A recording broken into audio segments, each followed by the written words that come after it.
This is the Code Breaker. This is Paradox. And this is DC in the place to be. Ah, in the pocket, man. In the pocket, in the pocket, in the pocket. All right, man. We got a whole lot to talk about. Got a whole lot of things, man, to kind of get people into their feelings, man. But yeah, man, let's get this thing cranking whole time, and might as well get it started with a DC native, Michelle Indacello, my girl, Dead Nigga Boulevard. Pay attention to the lyrics, folks. Pay attention to the lyrics. May learn something, man. Let's get this thing kicked off, and then we'll get started.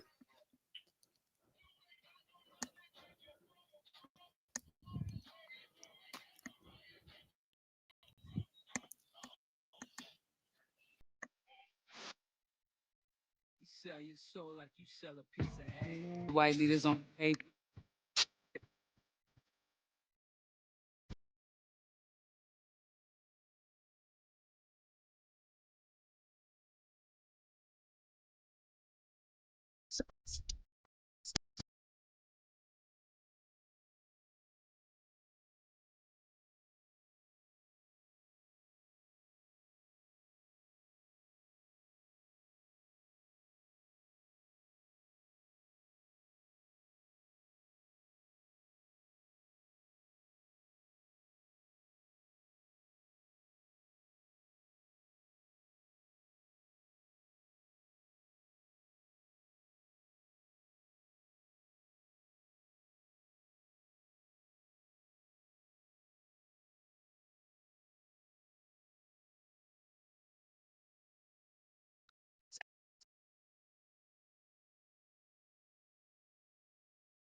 Trying to make that dollar. That was my joy. Remember just say, I am somebody. That's my joint right there, boy. Every dead nigga boulevard. Yeah, man.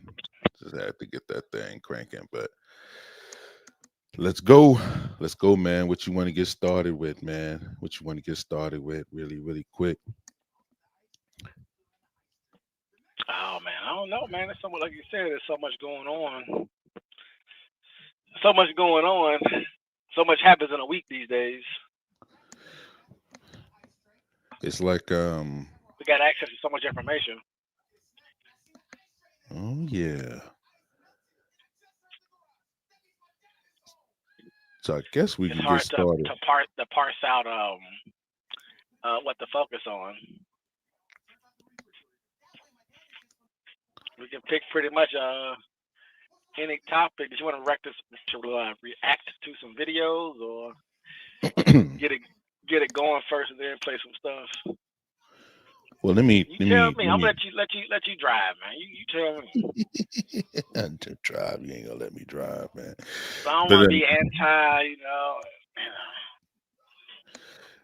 let me let me just say this because I think that it needs to be said about our program once again. I think that it keeps getting misconstrued about um the whole reason why we even do this Don't let it be program. misconstrued. That's cool. No, no, I know that's your way. I don't really like that because like at the end of the day, It's YouTube. yeah, it's YouTube. It is YouTube. That is It's YouTube. that's Social media. People will define you the way they're gonna define you, yeah. and This is true.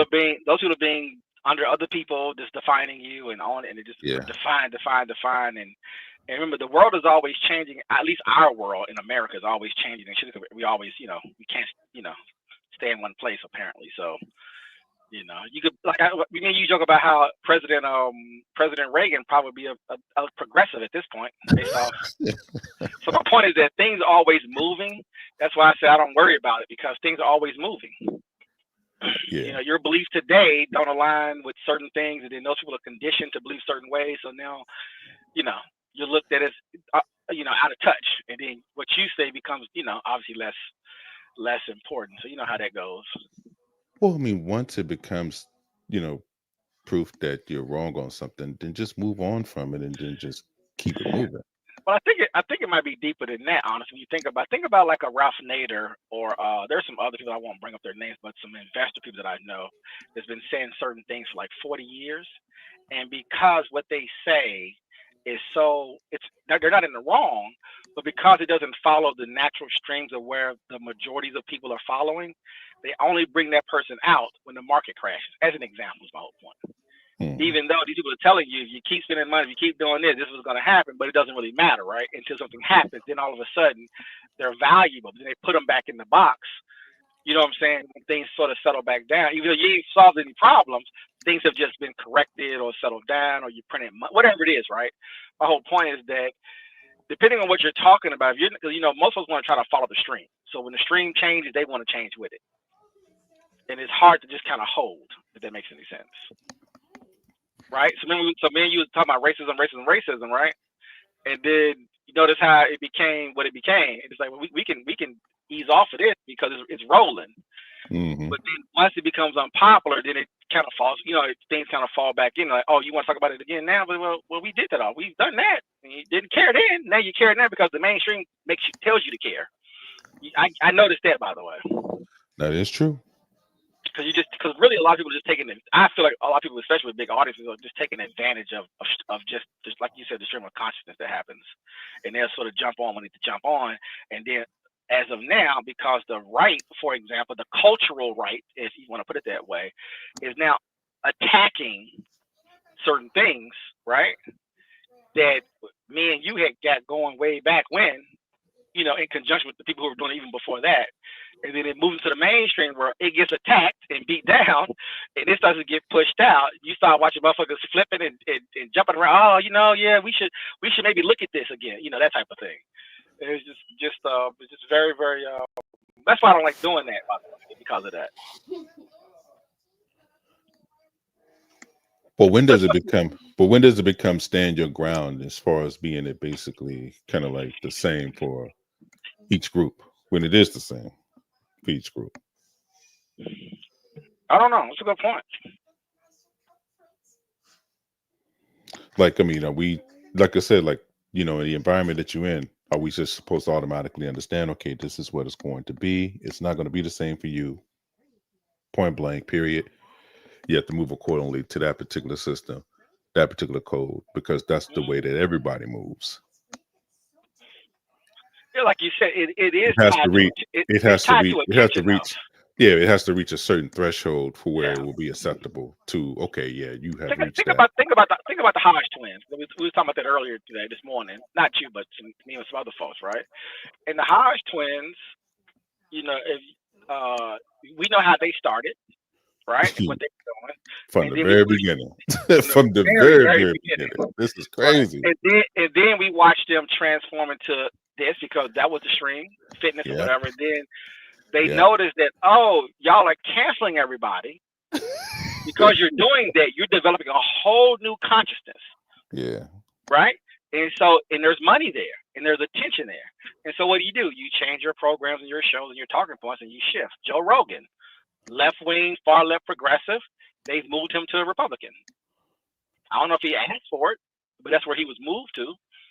Elon Musk. I mean, it's just, and we can just go down the list of people, right? Those are the big ones, but we can just go down the list of people where, I mean, Jordan Peterson, a lot of progressives, left-wing people, all the tech bros. I mean, pick somebody, right? Like you just moving with the stream. So now, because that is under attack, DEI, BLM, whatever, anti-man, whatever you want to, all the list of things you want to pick, because things are moving that way, or what do you call it? What do you call it?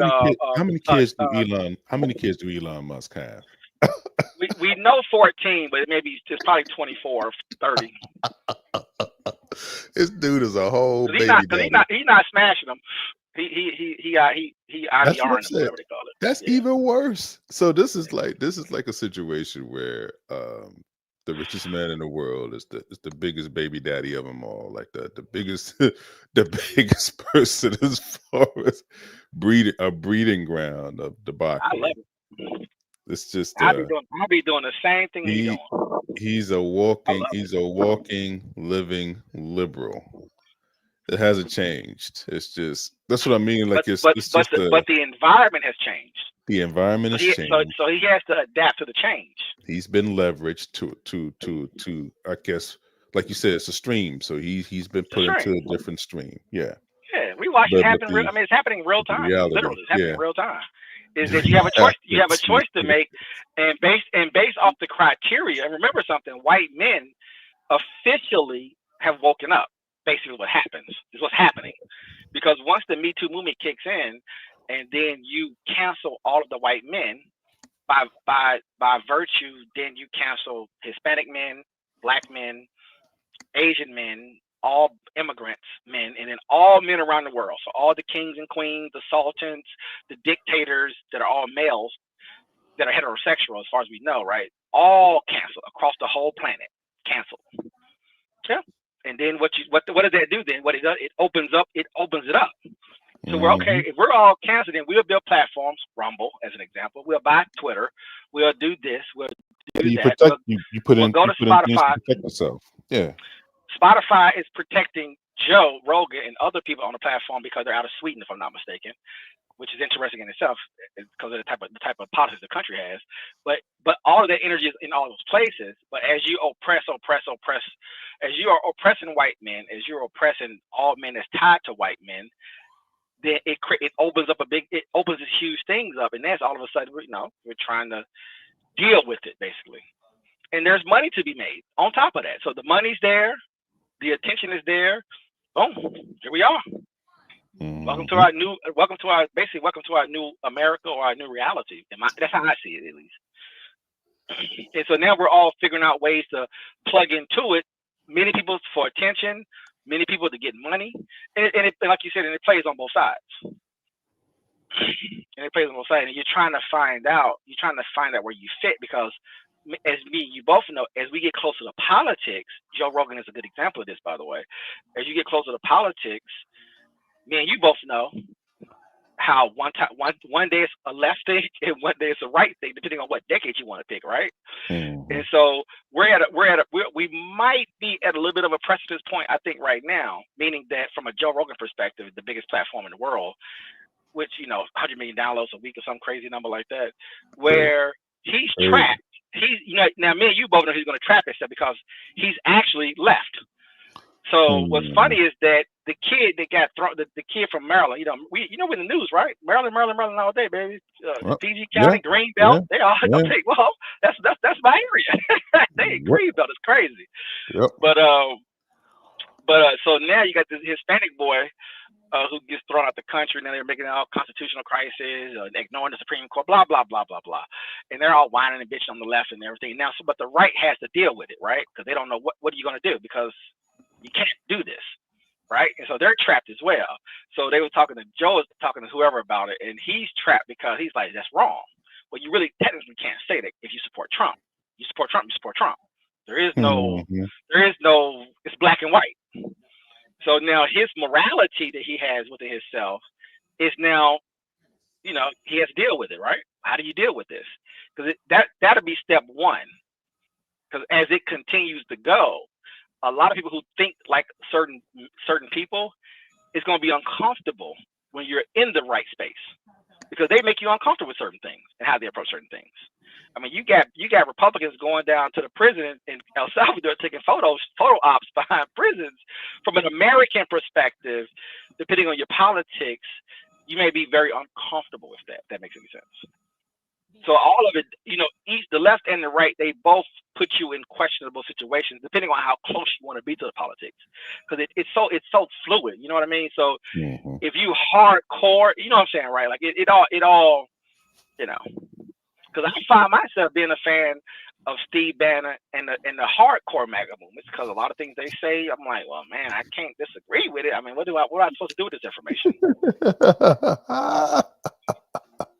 But you're not allowed to be a fan of Steve Bannon because he's done this and he said that and he's done this, and you're not allowed to. I'm like, what's up? We're not allowed to do things. Isn't that crazy? You could be a fan of Steve Bannon. Why not? Just gotta stand on it, bro. You could be a fan of him. Nobody's a fan of Steve Bannon. I'm saying you could be a fan of him, though. You could be that. After a while, man, I mean, people are going to do what they want to do. I mean, that's but like you said, the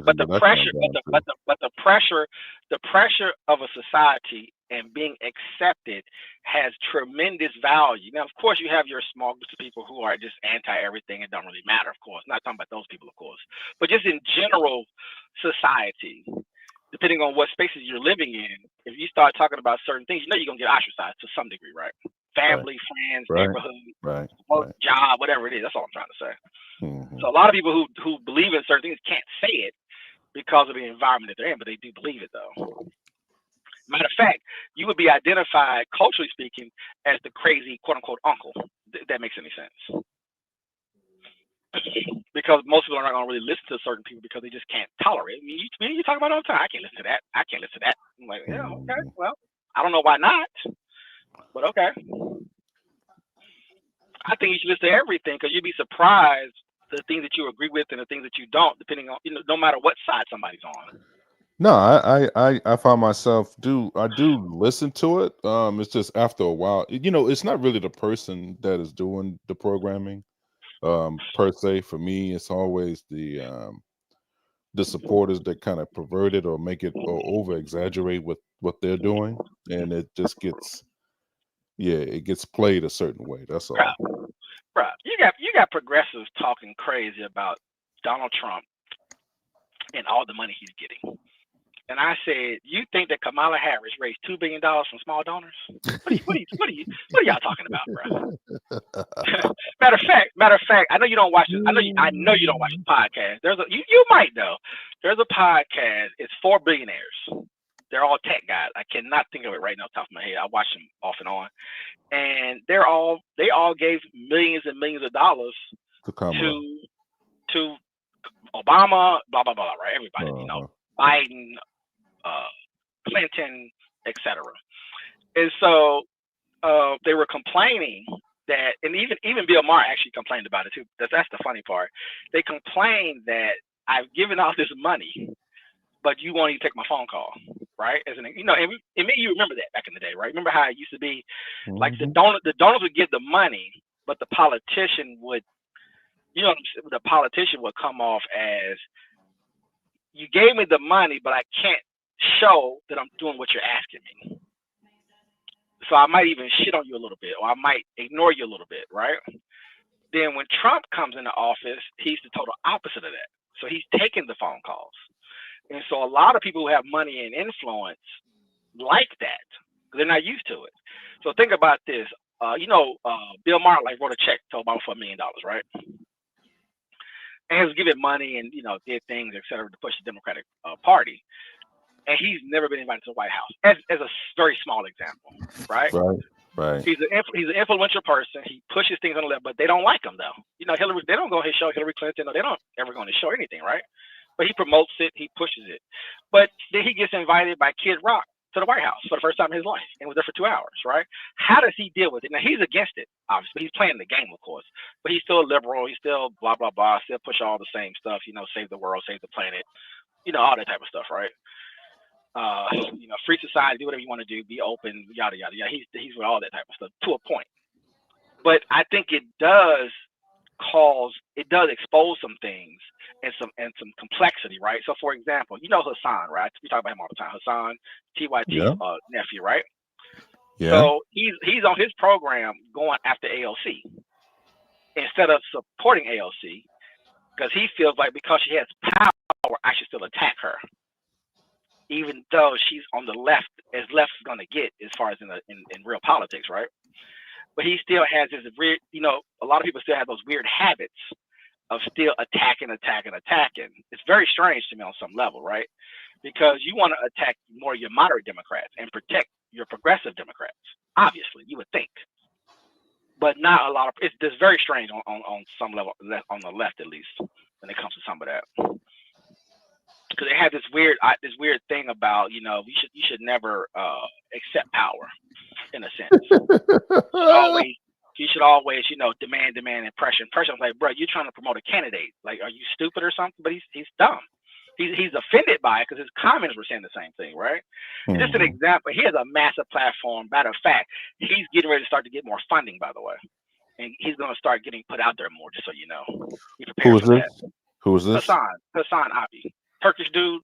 Really? Yeah. Cenk from nephew. I got it. But why is he?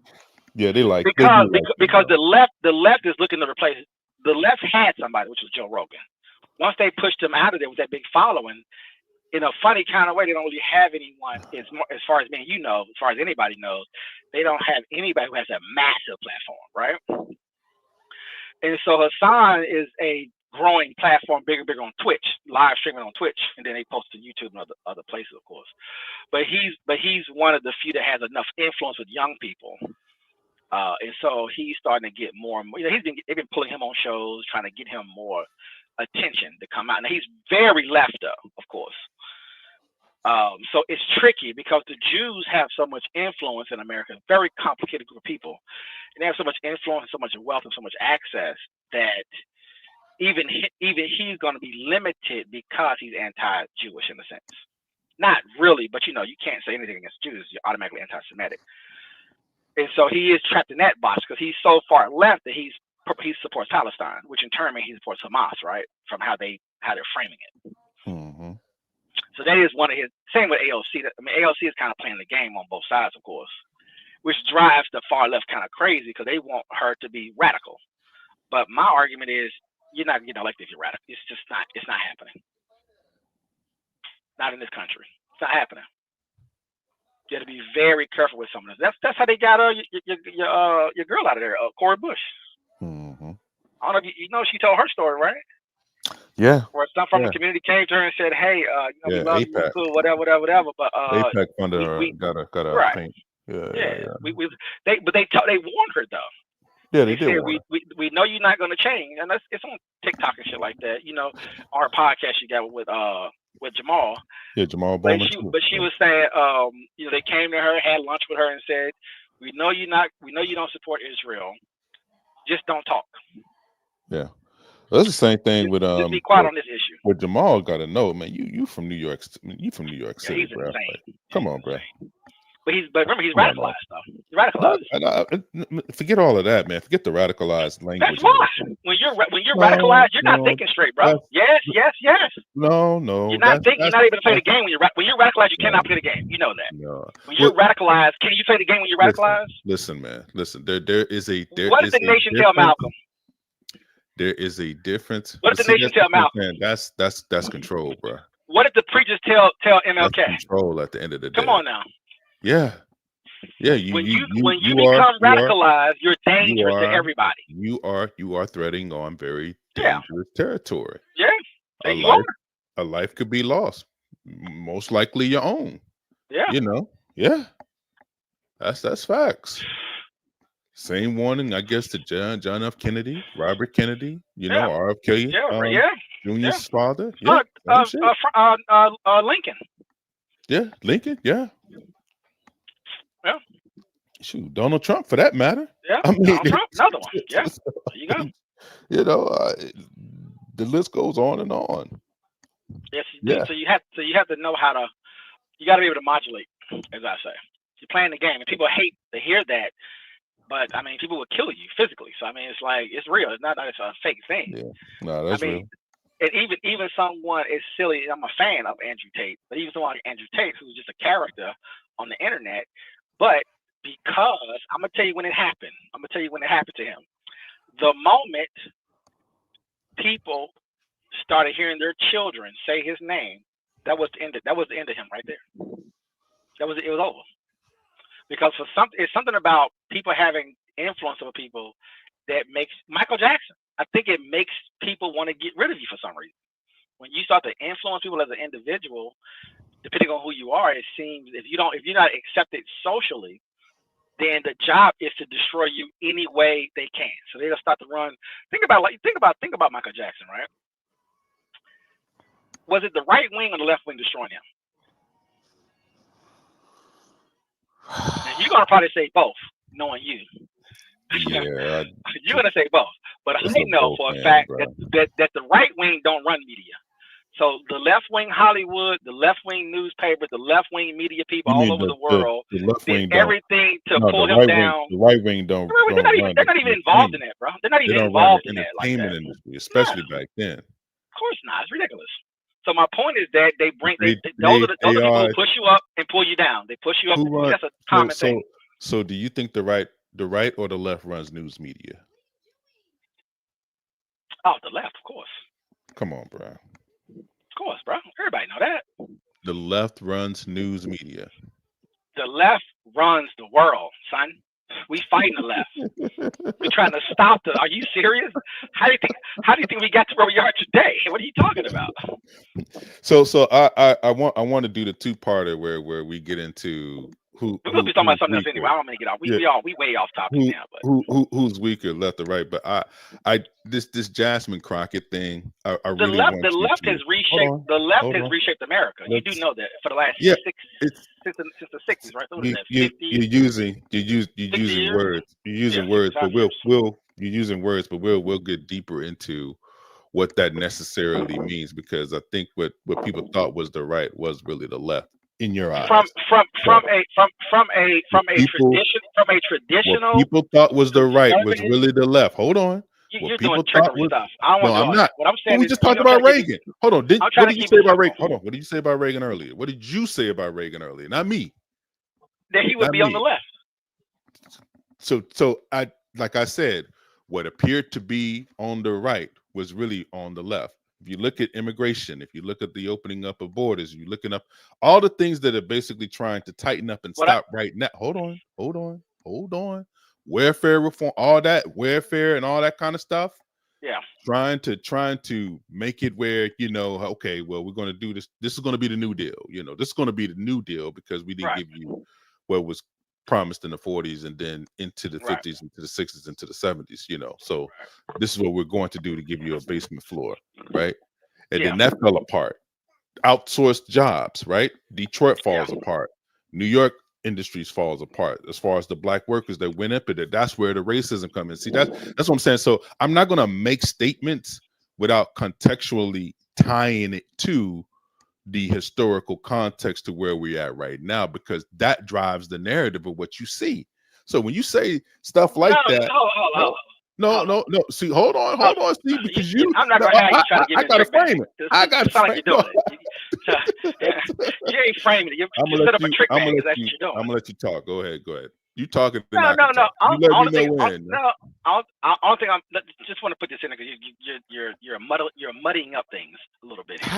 What did I say that was not true? Just tell me what I said was politics. I'm gonna put politics to to some degree to the South for just a split second.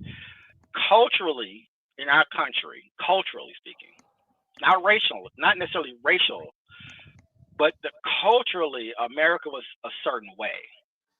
And the ideology coming out of the left, regardless of how it influences the right, the ideology coming out of the left has reshaped our country coming out of the 50s and 60s. That's just what it is. Nothing I can do about that. I was talking more about from that perspective. So certain traditional conservative mindsets and ideas, regardless of race, of ideas and how you should operate on different levels, of course, that has changed drastically. That's all I'm trying to say. That was it. I just wanted to just get that in there. It's changed drastically. What you can and cannot say, what you can and cannot do, what is and what isn't, all of that has happened to where we are now. That's all I'm saying.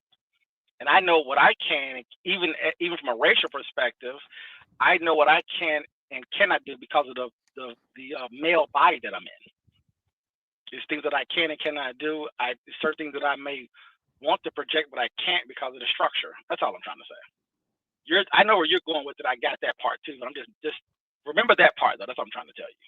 And for you to say that's not true, then I mean, what can I do with that information, right? Did I say We know it wasn't that's true? I didn't say it wasn't true. So I said that what was considered. But you I just know that admitted the it, racial part. Of course, I'm admitted not it, going to argue that. I introduced it. Okay, then. So I'm just using what you introduced. But there's pressure. I just said it. But there's pressures of the left. Well, that's what I'm saying. As you implement those ideas, you're using the words like they're static, and everything is always constantly moving. Now the goalpost gets moved, which the right is very good at. Like I said, the right is good at the top. It's right. The right is all gas, no brakes. You know that. There's weaknesses and strengths to that. There's weaknesses and there's strengths to it. The left, like I said, depending on the body of the person and depending who comes into the actual room.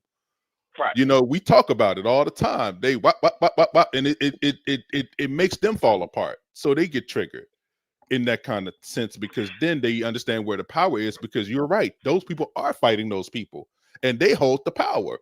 The left, the so-called preferable left, which it shows his head sometimes, and we see it and we're like, damn, man, we thought this was the weaker person. But technically, they're not the weaker person. They're the one in charge. And they are flexing. Yeah.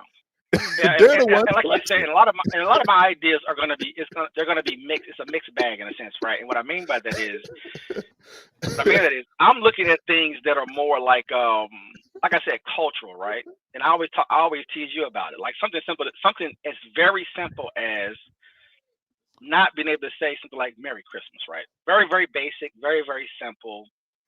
But it's interesting that what you can and cannot say. Now, I know we can look at that from a left perspective and from a right perspective, right? But from a cultural perspective, now, like you said, because in the Black world, we're also fighting, right? Right. So you would have what I would call far left Black people, which are pro-Blacks, where they would say things like, I don't think I see that's can I flush it out? Yeah, I'm sorry. That's my fault. I'm reframing something that doesn't get done this way. I'm gonna let you rock. But I'm gonna let you rock. So in the quote unquote Black world, you have the far lefts, which are your pro-Blacks. The pro-Blacks, just like the whites and the Blacks on the far left in general politics, they do this.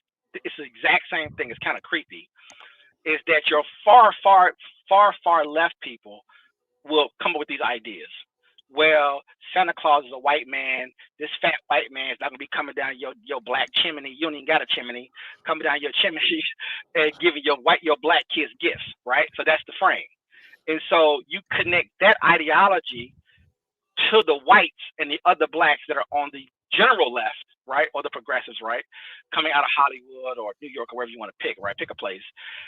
It connects in a weird way, because you're making me anti something to push their actual agenda, which is say to destroy Christmas or to destroy Christianity. You can pick anything.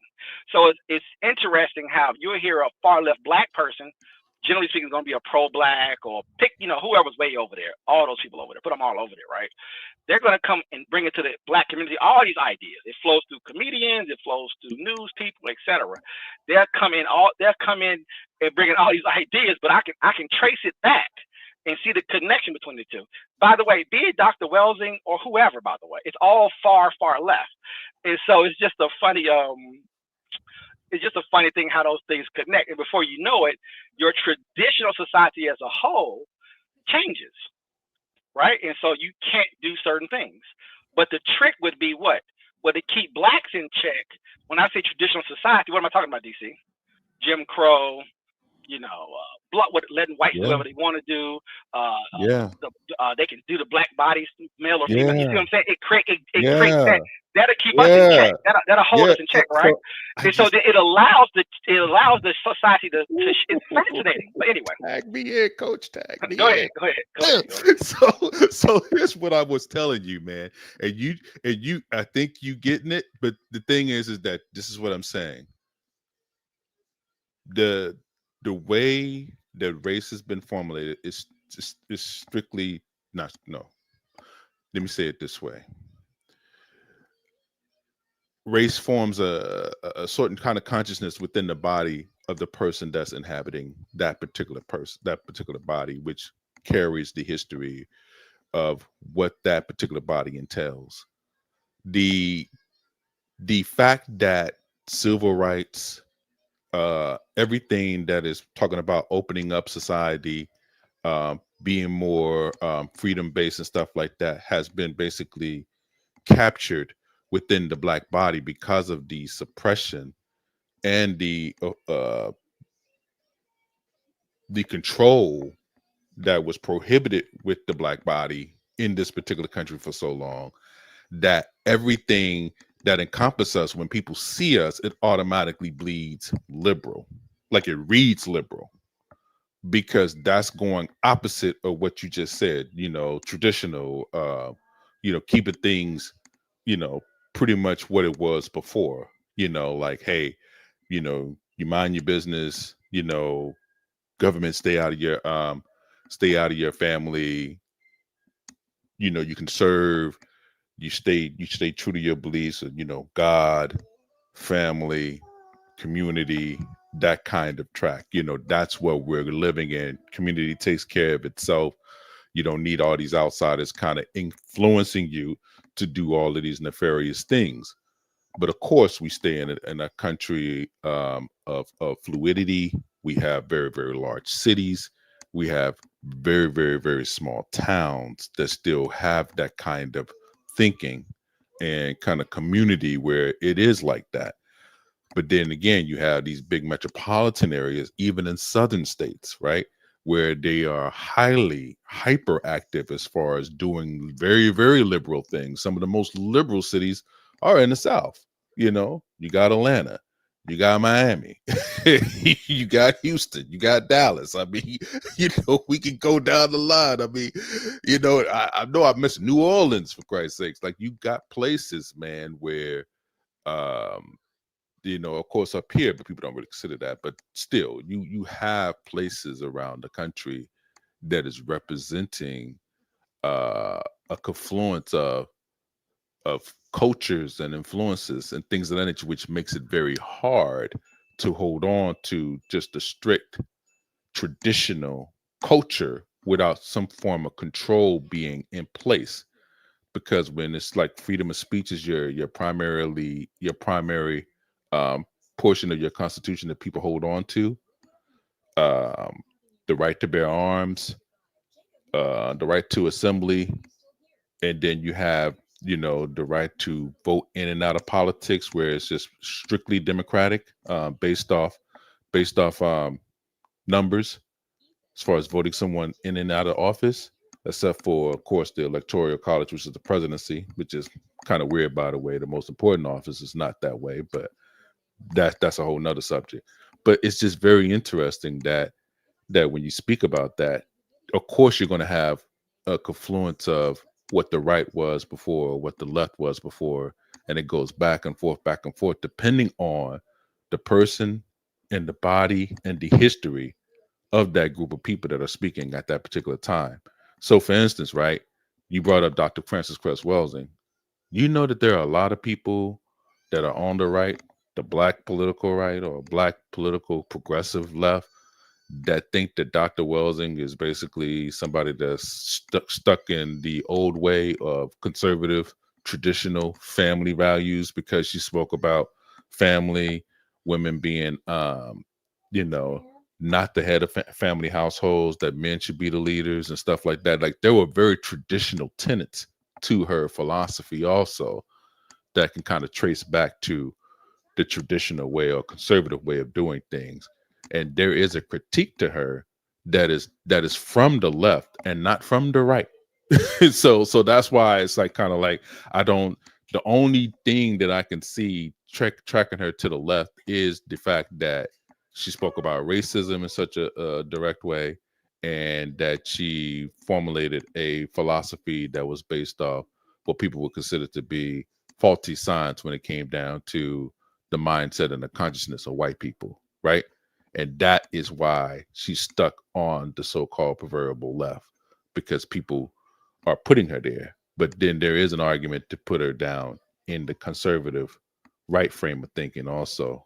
But it's just there is no the black conservative. The reason why it's such a contradiction is because blackness within itself just automatically uh, detects where the people from that carry the white nationalist tradition open enemy. In my opinion, that's my opinion, that it's almost like you have to prove that you deserve to be around them or that you belong. Like you have to go over and beyond your critique for the group that you belong to by nationality and by birth. So that's the reason why it's almost like kind of confusing when you see somebody that is dealing with this issue that is going on with the kid down in Texas, where they have the situation where it's a I don't think it has race don't have anything to do with this, but it's been captured by race. And it's strictly because of our consciousness in this country. Our consciousness in this country. That's why I told you, bro, it's always race first. These people, right? Two-parent household, the black family. We you follow me, right? I'm listening and holding my tongue.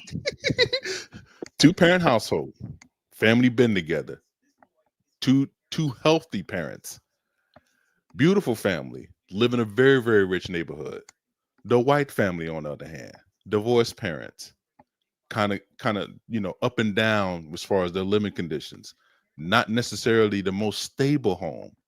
So it's in reverse as far as the central casting, right? So it's hard to kind of look at this in the way that they normally look at it, but it's through the lens of race. And that's what I'm saying. That's the reason why I say this, man, because it's not like I'm trying to lean there. I don't want that to be the case. Actually, I want I want this to be done and over with, to the point where we can get to the point where, nah, man, that's not really what this is. Like race don't have anything to do with this particular case. But you cannot look at this case and how people talk about it and not see that race is the main driver in this, because it can't be the education part. It can't be the economics, because these two people, when you flip it on his head, the white family is the broken family, and the black family is the family that the conservatives should be supporting. God fearing, married, traditional, two family household. This kid has never been in trouble before. I mean, it's just, you know, the benefit of the doubt is what I'm saying.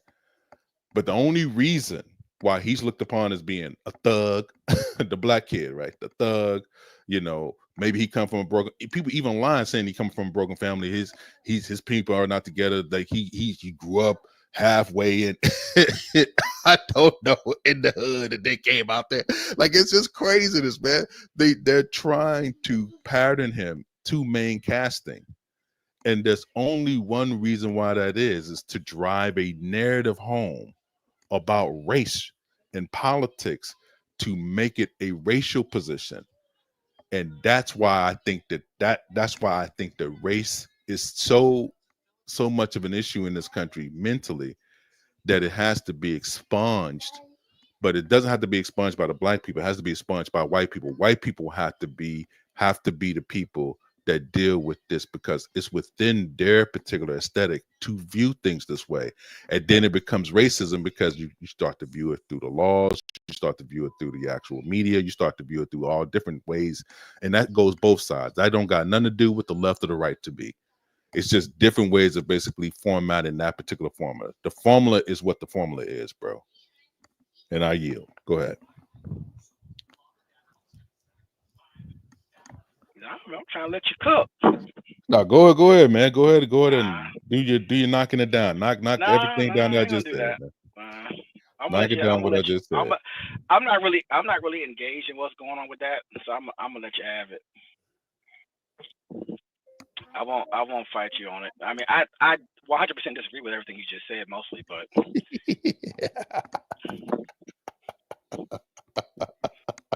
but I understand what you're talking about. What is your disagreement? When I say I'm just taking a contrarian position. When I say I'm disagreeing with you, it's just that because you said, that's why race is the most important thing, et cetera, America, how the consciousness is, on and on and on, right? I wonder, is there I know that's the actual reality of it. I'm not going to fight you on that part. I wonder, is there another way to look at it? Could it be approached a different way? Or is your position you're forced to have to do it that way? You're forced. Something is forcing you to have to engage it that way. Or is there a way for us to just like you said, me and you don't control Twitter, we don't control social media, we don't control the media industry, right? So like you said, there's things that are already preset. You just gotta light the match, right? You just gotta fire the gun off. Basically, I almost feel like every single day we're on the track. We're in our blocks, right? And we're just waiting. And that's what I was telling people before. I said, I call it stacking right now, but they're gonna stack things to pull us back to re-engage us into all the shenanigans that are going on in politics, right? Trump, immigration, and now this kid down here in the South. Was it in Texas? Happened in Texas somewhere? Wherever it's happened, like it's almost like the society is trying to get us activated, right? Again, as they always do.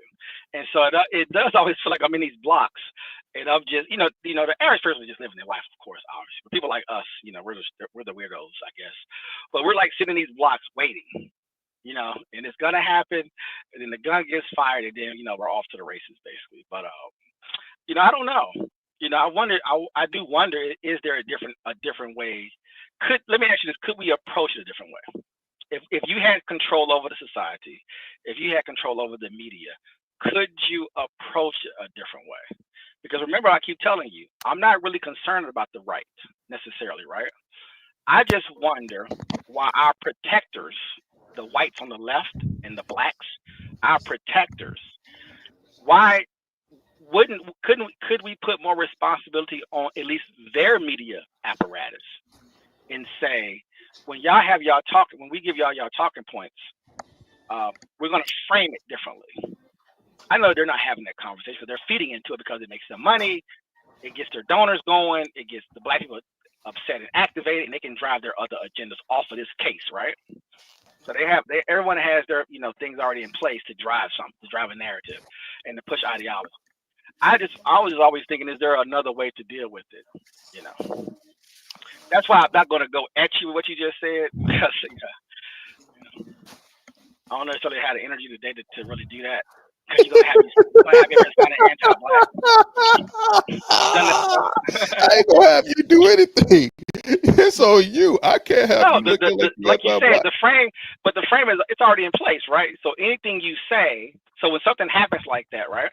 Okay. You're like I said, the question is, are you forced into a position? And if you take another position, does that position fall? Now you fall into the category of being a Sambo, a coon, pick one of the explicit, one of the explicitives that they have out there for you, right? And now we right back to the same dance that we've been dancing in for decades, right? And so I was just wondering, is there a strategical way of dealing with it to where you're not introducing race, because people are going to capitalize off of it. Because I'm always coming from the position, I'm trying to anyway come from a position of what's happening when this event takes place. Is it are people really concerned about what's happening, or is it a way to drive all of your narrative that you've already been promoting? It drives your YouTube channels, it drives your TikTok channels, your Twitter channels, your NBC, ABC, CBS, your Hollywood movies, and we can just keep on going, right? And it goes all the way globally at this point, right? To keep pushing certain ideas because it connects. You can make money from it, be it the music industry or the movie industry, whatever you want to pick, right? Local politics doesn't really matter, right?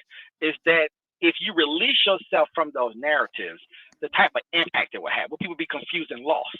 Because if we don't approach it this way, what else do we have? We don't believe we have another way, because all of our intellects, our academics, our media people, our political people, and then everyday people have already been kind of preconditioned. It's just going to drive it a certain way, and is there another way? Not another way, meaning be on the opposite side of where now I'm going to start saying that he deserved, like you just said, right? He deserved it, and he's from the hood, or all the nonsensical stuff that happens, which would technically be the other side of the argument. Be you a black person or not, right? And by being a black person in today's media world, of course, when you do that, obviously you may get millions of views, right, from the right, because those things are already preset. You don't think there's another way of approaching it? Do these moments give us a chance to say, you know what, let's disrupt this consciousness of flow, and not take this event and say, you know what, yeah, man, my boss is mistreating me because he's white, or yeah, I ain't getting a bank loan, and my neighborhood is like it devolves into all of the other grievances. But I think Paradox, I'm gonna tell you something, bro. The same with immigration, by the way. When you do the immigration thing, we notice what happens. American citizens activate, regardless of race, apparently, but it does activate you, and it radicalizes you in some small way. And say, yeah, we don't want them here anyway. Nobody's, America isn't in an uproar that we're dumping people out of the country, right? Now, Trump is doing it loudly. Obama did it quietly from the left, right? They're both doing it on both sides. But how you do it and how it presents allows people to obviously make money off of it. But I do wonder, my point is this, right? So say Obama kicks out 4 or 5 million illegals, right? Quietly does it. Now, in the Hispanic world and in other immigration worlds, they're framing him a certain way. But in general world, it's like it's not even happening, basically, right? Because it's being done very quietly. Conversely, Trump does it loudly, which allows people to be radicalized by it. So I wonder, knowing that things are going to get kind of blown up, which then will generate people to engage it. If we toned it down some and didn't respond so quickly, and sort of just eased off of something, I just wonder, does it make sense? Will people be so emotional about it, be so sensitive about it? We'll start tying things back to the past and the histories and, all this other shit that starts from that. I just think that's a fairy tale, bro. I think that's the delusion. I know it's a fairy tale. I'm just asking you. You're telling me when you study, when you're doing, say, okay. I think race is everything, bro. Somebody has to prove that it isn't to me. And I have tried to do that to myself. I have tried to prove. I just asked you. I'm not saying racist. I'm not. That's not what I'm even talking about. I'm just saying, is there a different way? I have started. Is there a different way to approach things? You're having. You're talking about. You think I'm trying to debunk race? What I'm trying to say is. I'm not. What I'm trying to say is. Do you have to try to? Is there other ways to approach something? What I'm trying to say. That's all I'm asking. There always is by a group aesthetic. Yes, we should approach it differently. We should. But that's the word. The should is the part. Should. Yeah, we should approach it differently. But what has been the constant? What has been the consistent thing? What has been the consistent framing? Stupidity, ignorance, emotions. That's an emotion, sensitivity, and then being radicalized from it. Some of it is that, but these things keep happening. Okay. Hold on.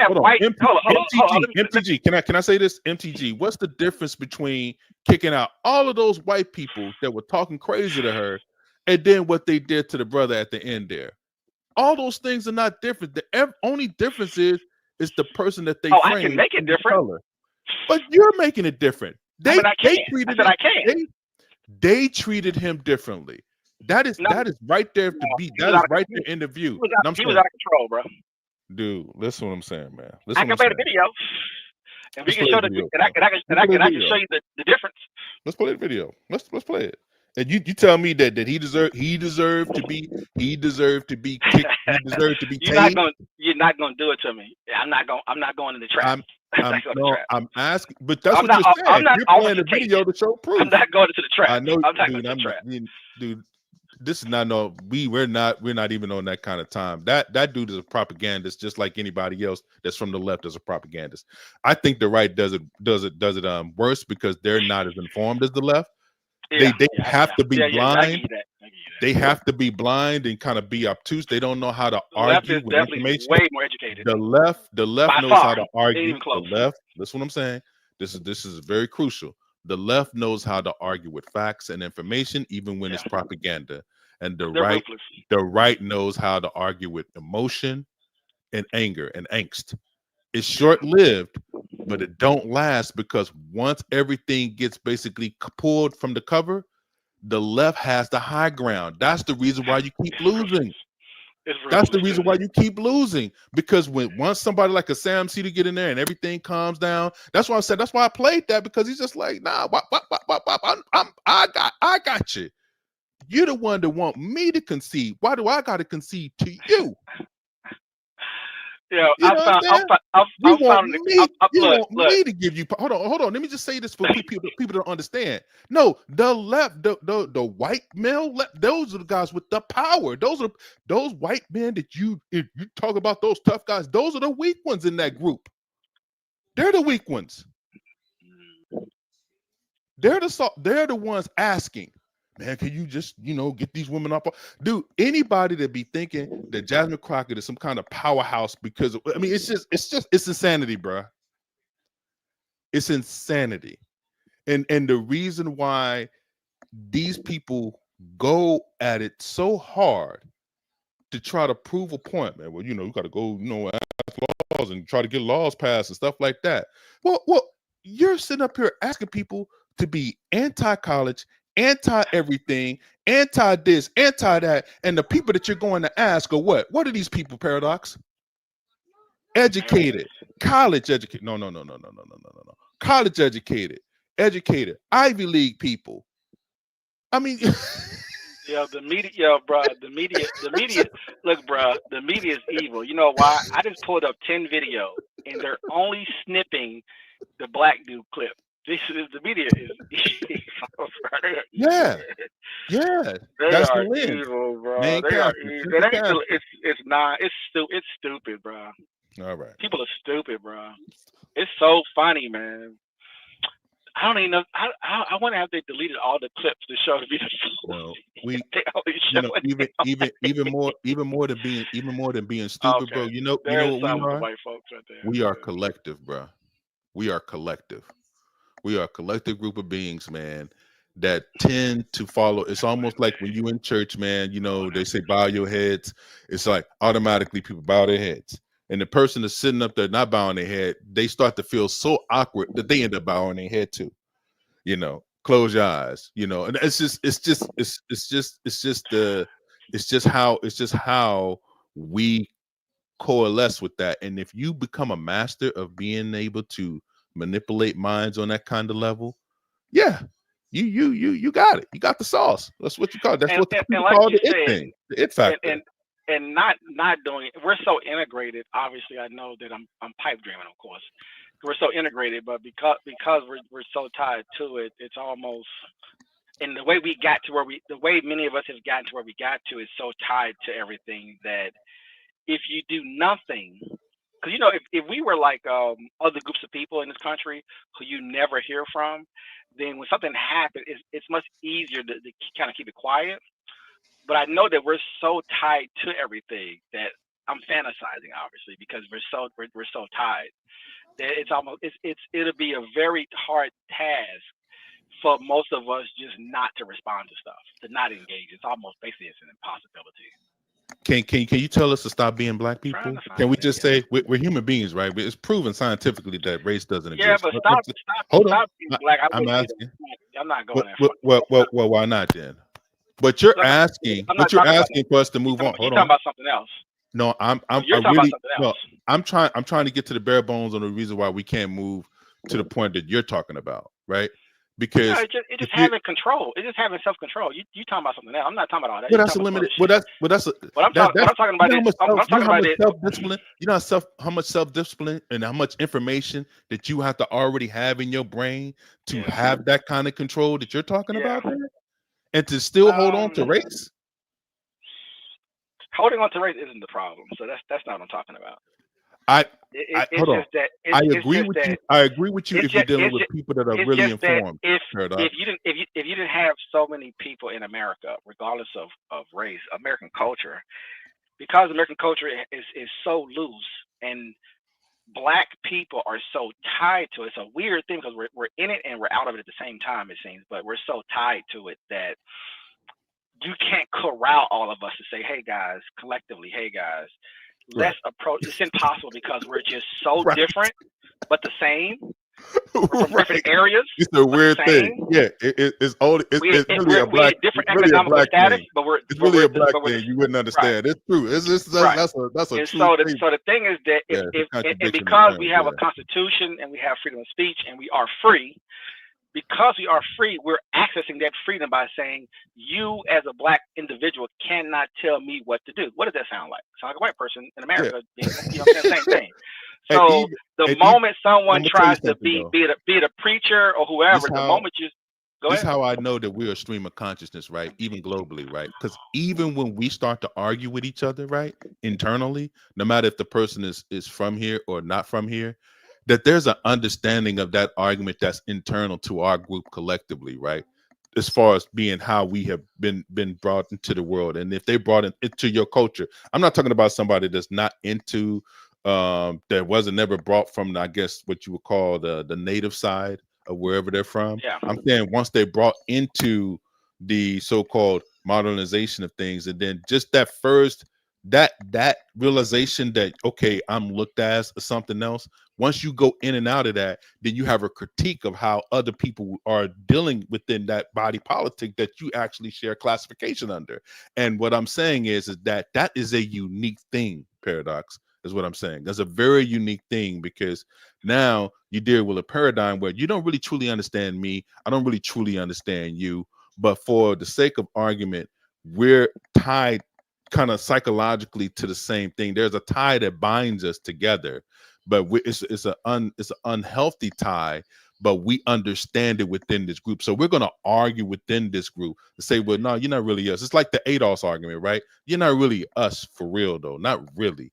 But we're trying to get something established here and have you understand that. And you got to understand that this is what our particular ask is. So even within that particular ask, within that cultural thing that developed, once it got out of hand because it can be manipulated because of what you just said, Paradox, that's the understanding kind of thing. We're not going to be able to see it the same way. So once you have that kind of confluence within blackness and all that kind of deal, when that happens, that's where these different ideas come from. People kind of go in and out of it. They jump in, they jump out. You have people that are totally out on it. They say, well, I'm not really looking. I look at myself as an American. I don't look at myself as any of that kind of stuff. And it's just, it's a fluidity to our existence. Like we're in Well, and we out at the same time. I think it happens to everybody. So I don't think it's unique necessarily to us per se. I just think that you should have to fight it out. We should have to talk to each other. In a lot of ways, I don't think we are. We're not really doing that. I think on some level. You know what I'm saying? We're not engaging. We're just here in a lot of ways. You know what I'm saying? And Yeah. you have folks who are speaking, quote unquote, I guess, speaking for us, or at least visually representing us in a sense, right? And we behave because we do have a certain rhythm and a certain behavior. For the most part, we mostly all kind of fall into it's a spectrum, but we all kind of fall into those categories. But in small groups, we're doing it. Obviously, people who have social media accounts are doing it on some level in bigger groups. So we're not having, as far as I can find, a lot of our conversations is more about how to behave, which is interesting, right? But I don't know if I don't know if anyone has a big enough platform or it doesn't resonate. No one has figured. I don't think anyone's figured out a very clever way, at least right now, anyway, because a lot of things are restrictive, and because you're in a free, open, liberal society, it's hard to go back to restrictions. So like you said, a lot of things people are asking for at this point, it's an impossibility because we don't, no one wants to be restricted to anything, right? So for example, if I bring in the Nation of Islam and say that's an organization, it's in the right position. Um, it it's structured in a way to create some protections and some understanding, but you got to sacrifice, right? You got to be loyal to something. You got to give up something. We're so liberal that you see what I'm saying. You would, I guess, in some ways you have more chaos because you can't get everybody together because like just nothing is forcing you to do it, right? At least if you're in a certain if you have strong religious beliefs, at least in that environment, there's control in place, right? There's pressure in place, there's condemnation, there's things to sort of keep you in check. So if you decide to do whatever, you can come back to the center. But we don't really have a center in these type of in a democracy that's really open and free. You are allowed to create your own groups, go your own way, do your own thing, and set up your own stuff.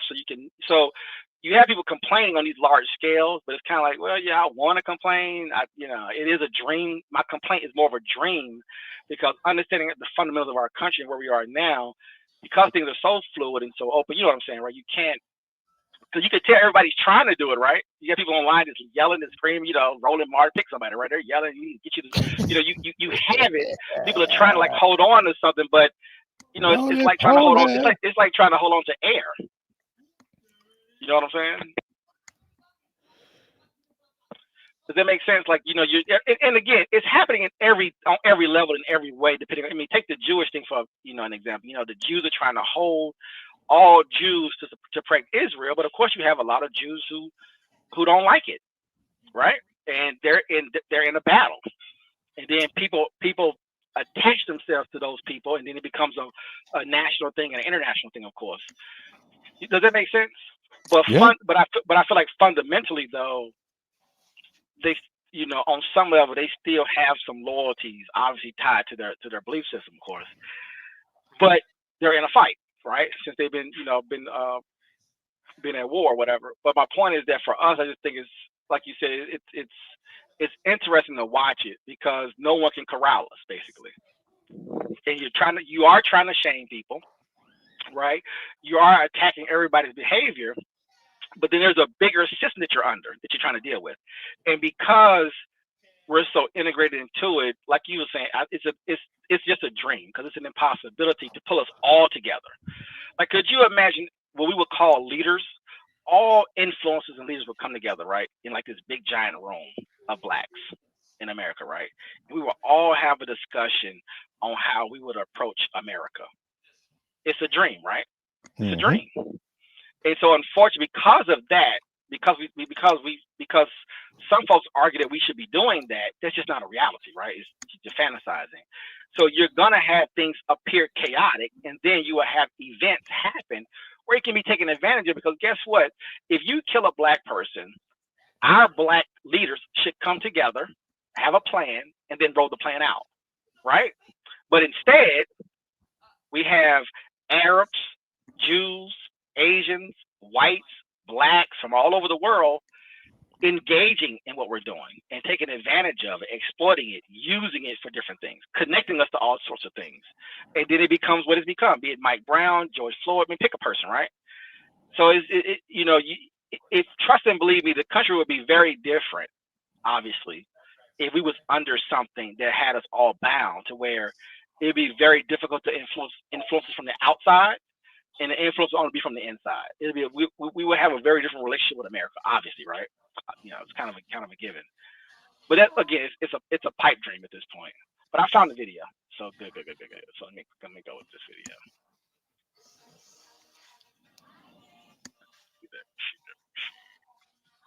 Because they don't want to play the full video. You didn't know that, right? They're snipping it. And I said, here we go. They may got one to get us lit. Go ahead. They may have one.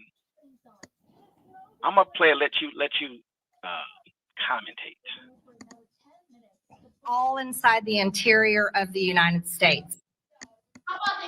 All inside the interior of the United States. You can head out. The protest is outside. Now, you would consider her a black female, correct? Yeah, I think she falls under the classification of a black female. Now, the issue I have with her is that, but she could be black Latino though. Let me put that frame out there. Could be. But Yeah. are you representing Black Americans while you're at this protest? Who paid you? Why are you there? Who do you work for? Okay. And why did she just say the word black and brown? That's a tale, by the way. Okay. Thank you very much. Protest is outside.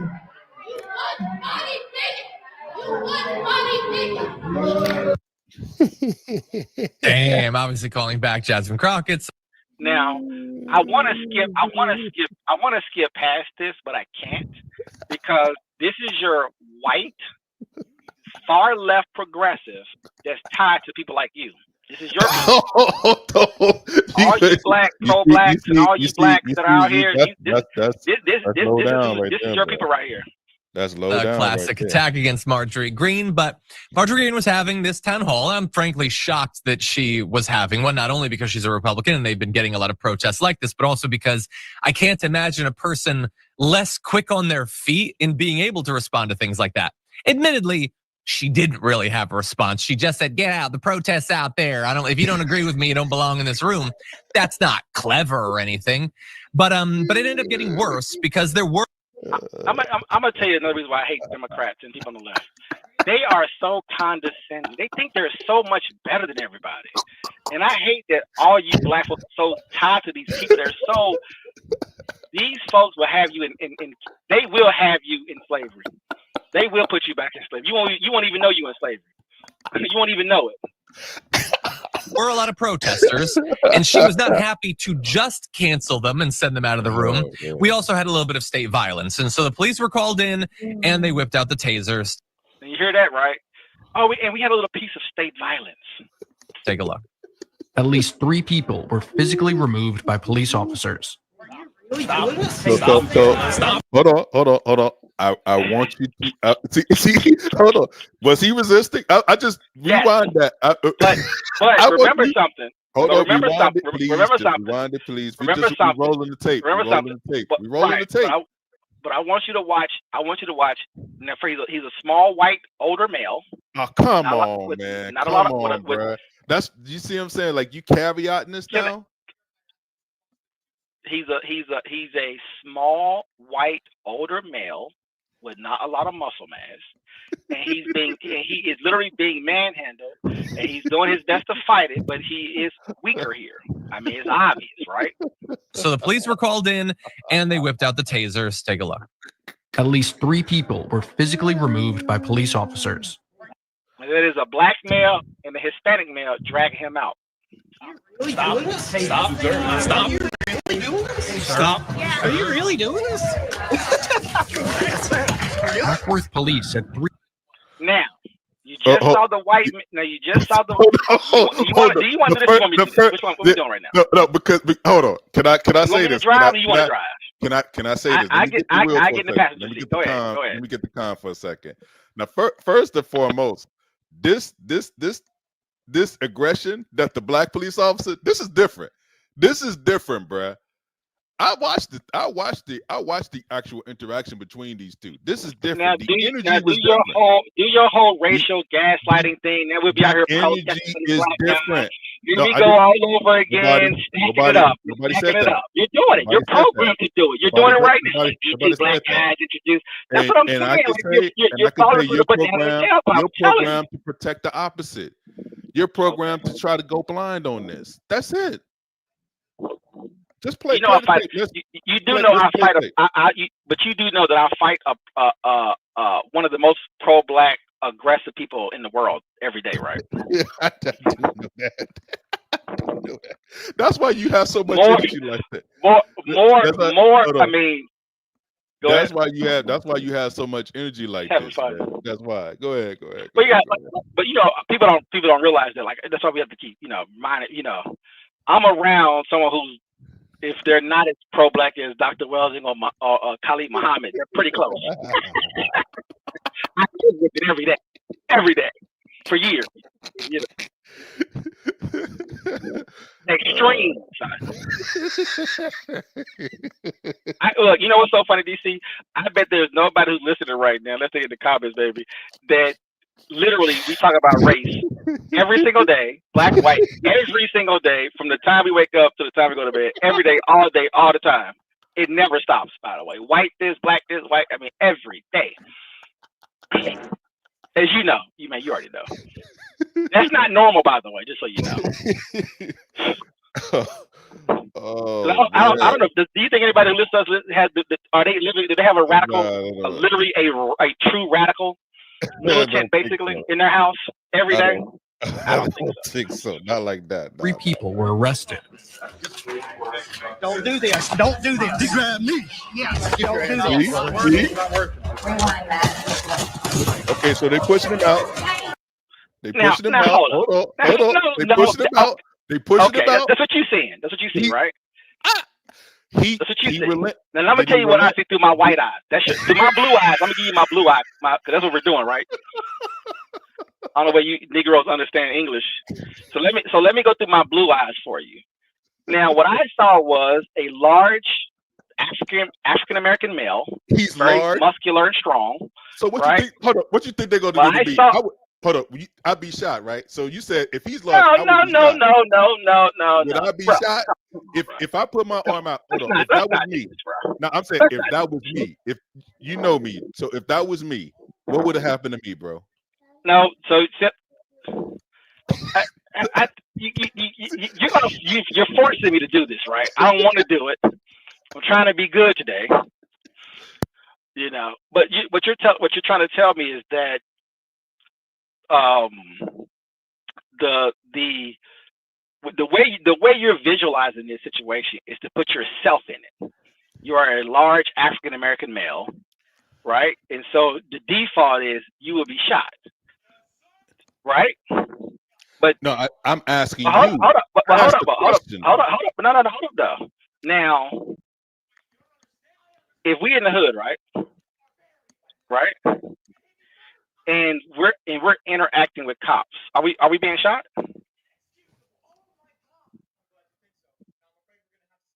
Hello? Are we talking about? It depends on. It depends on the energy. Yeah, it depends on the energy. Okay. Could be. You could be. No. What I'm saying is that I can highlight individual situations, right? But in general, as far as where I'm coming from, in general, I would argue with you that cops don't come around, and cops are typically are afraid, and a lot of times don't do anything. So it's not like. I know there's moments in times where things happen. I know there's certain things that happen in certain situations, in certain moments where they'll load up and they'll come in and do some stuff, right? So we have those scenarios, and we have individual situations where things that are crazy that happen, where somebody gets shot up or whatever. But every day in general, as far as where you're from, I know that they just not up in their bow garden. The last time I checked. We don't talk about it that way because we want to do the Mike Brown, George Floyd stuff all the time, right? But see, in reality, though, they're not just coming up in their Bogart, right? Unless they really load up. Now they will load up to do to clean house. They will do it, but they are very careful. They pick certain situations. It's situational based. You have to be, I've been in vulnerable situations where they felt comfortable. Yeah. And they could turn up on me. I've been in that, right? But I've also been in the opposite situation where they were very uncomfortable and they kept it moving. And I won't say more than that as far as, things that have been done to them. Because you know what's so funny? The outsider people, like I told you before, progressives and conservatives, both sides, right? The outsiders, especially people from the suburbs, people who don't really know, who are from rural areas, people who don't know, right? What's so funny? What's so funny is that when you're in a relationship with them, we're going to have a very different conversation. The media would never cover that, by the way. They would never run any of that, right? Because when you're in the mix, the media, they'll do the whole, poverty and, you don't have opportunity. They'll do all that other nonsense and the cops from here and they don't belong there. And you know how they do all that nonsense. But when you're really in the mix, man, ain't nobody worried about no cops, bro. Ain't worried about no cops. Tell me now, correct me though. Do you know people who are worried about cops? I'm just asking you. Do you know people who are worried about cops? Not to that level, no. I ain't worried about cops. When they speak out, they worried about cops. It's a situation, no. But on a regular basis, absolutely not. No, let me ask you this: do you know people that want it though? They actually want it to happen. Yes. They want the smoke. Yes. Come through. Okay, yeah. I'm just making. Yeah. Okay, I want to level set that because boy, I can tell you some stories. But anyway. Yeah. Anyway, let's get back. My bad. Stop. But you're correlating, these are citizens, voting citizens, good, upstanding citizens that was there to protest their rights. So we're not talking about what I would say so-called the warrior class. This is not the warrior class that we're talking about. See, so let's get that out the way. These are regular. That brother there look like he part of the PTA beat. Now he look like he probably used to be in the trenches, but he ain't in the trenches no more, bro.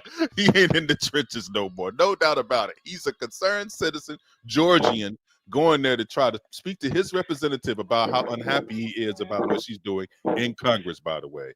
Now, or he's a hired hand. I don't see know. Whatever, bro. Like it's the same thing on the same thing when you have people that's on the right that sit there and throw shots at Jasmine Crockett, bro. It's the same thing. Yeah, it's like you guys see this and it's one reaction one way. But you do know that they have the right to protest her too, and they could say that she ain't doing nothing. Something. But they could say that she's failing. She's not a good politician. Everything that she does is not good for the country. Blah blah blah blah blah. They can attack her just like they're attacking MTG, man. And I won't have any words to say, bro. Period. But if they did the very same thing at a meeting that she's at and they carried him out of the room just like this, it's wrong, man. Period, bro. That's it. That's the reason why the left wins. That's the reason why the left wins. That's the reason why the left wins at the end of the day, because guess what y'all can't stand? Y'all can't stand the fire back. Y'all got the fire going one way, but you don't want the fire coming back to you, because when the fire comes back to you, that's when you burn. That's it. That's all it is, bro. But you don't think? I mean, the whole point of protesting. I mean, maybe not the whole point, but one of the points of protesting is to agitate, right? And when you agitate, you have to expect the state to respond to it physically in some cases, especially if you're not compliant. And obviously, protests are meant not to be compliant to some degree, right? Yeah, exactly. But if you decide to get physical with the state's going to do what the state's going to do. They're trained to do that. It's to have order. The protest is obviously going to be counter to order. Yeah, but there's a degree of physicality that needs to be. If which you got me getting for MTG is crazy, by the way. You could do, really. That's you doing that, not me. Not me. That's you. That's you. I'm putting it on you. So play the rest of it, and we're gonna see when he said he came at me. He came at me, bro. And he walking. If they ask you, if you get up and yell, and they ask you to leave, he's walking, but it ain't good enough. He's walking out, but it's not good enough. They got to clip the brother at the end. I have no evidence of that. Are you really doing this? Acworth police said 3 people were arrested. Now, DC. Now he's not tall. Now, by the way. Now, hold up. First of all, the brother that he You got to pause it right there. Yes. That's what the media does, right? That's all you're going to show. On the right wing, on the right side, that's all you're going to see on the right side. On the left side, you're going to see them being tased, right? That's what's so funny about it. My point is this, though.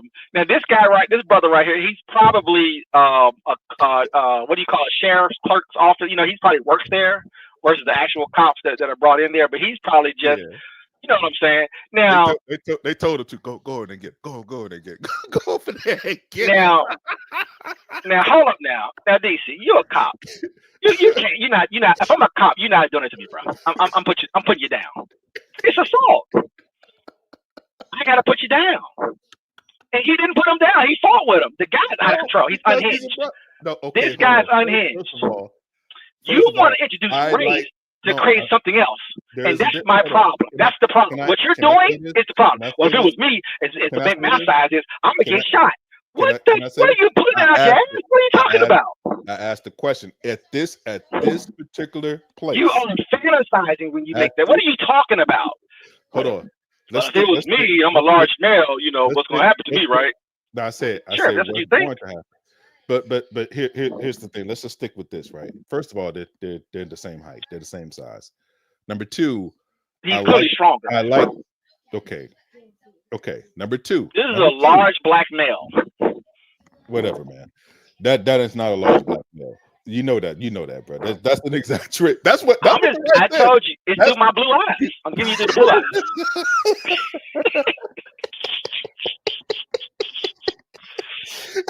Boy, they ate off this too. You know they did. He's so violent. He violently attacked another black officer. Yeah. The right is gonna eat off of this. Trust me. The left is too. They both gonna eat. They're gonna keep stacking it too. They're gonna keep stacking it on. It's gonna force us into this stuff. It's already happening. We're covering it right now. I was trying to ignore a lot of it, but it's all good. It's all good. Don't do this. Don't. Right, but you can't. You know, come on, bro. You can't do that, bro. Did you see how he? Do that. Hold on. This is what I respect, though. I respect the brother, the police officer, the law enforcement guy for showing restraint. I do. I would have pulled the Billy Club out, went to work. Forget about what you I would have went to work. This ain't about you. This ain't about you. This is about that good brother that showed restraint. Now, what I don't like is that he didn't have the same energy when Billy Bob came through with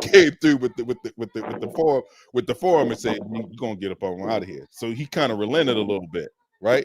That energy wasn't reciprocated to the white guy as it was to the black guy. Did you notice that? See, it goes both ways. So see, let's do that. See, because I don't know about that, but hold on, rewind it real quick, bro.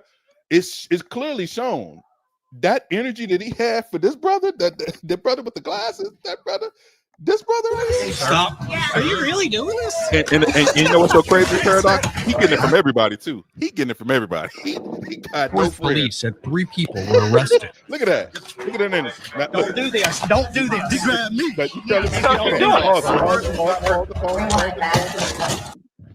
You telling me that he had the same energy for everybody else that he had for that brother?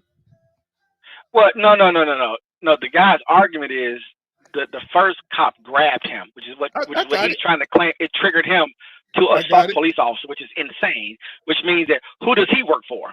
Because you're acting as if this is all good. I don't know who these people work for, bro. I don't. This is not. You think this is just a regular old guy that left his job, took a half a day to go to this thing to sit there and then to fight the cops? Like, you sure you want to go with that? You trust that information that you're saying? I'm pretty sure. You believe what your eyes are saying? I'm pretty sure he's part of some kind of organized group that went in there to protest.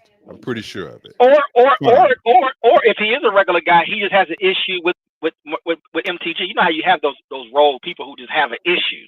Yeah, but it doesn't. We're talking about the action at this point. The action is the most important part. The parameters of who they are is the secondary side. If a cop puts their hands on you because you're disrupting the environment, you have 2 choices. It's just that simple, right? I mean, regardless of if he works for somebody or whatever he's up to, generally speaking, you got 2 choices to make. And if you're not a child, you do know what that looks like.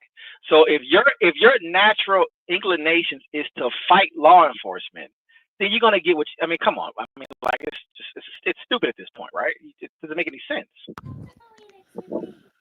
It looked like he started resisting to me. That's what I'm trying to tell you, Paradox. That's all I'm saying, bro. You say he's doing what? It looked like he stopped resisting at this particular point when the white man No, came. he doesn't. He doesn't want to be. He has made a decision that I should not be handled. Right now, if he wasn't so aggressive, and he was just saying, I'm gonna be a little resistant, and then they can walk me out. That's one thing. If they was manhandling him like crazy, he just naturally responded to it. That's something too. But what he's doing right here, bro, I mean, he playing with fire, man.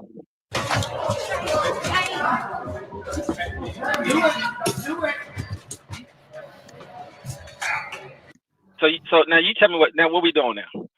Now if he ends up dead, now I have to go protest. Hold on. Because we got the same skin color.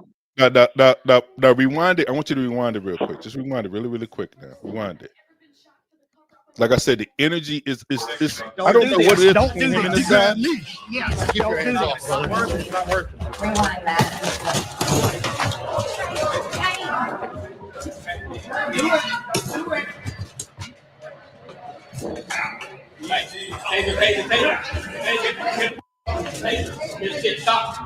Officers use stun guns. Now answer this question. Why is he not complying? Break it down to me. You think it's because of slavery or Jim Crow? Which one? How do you define what you're saying? That's not what's happening here.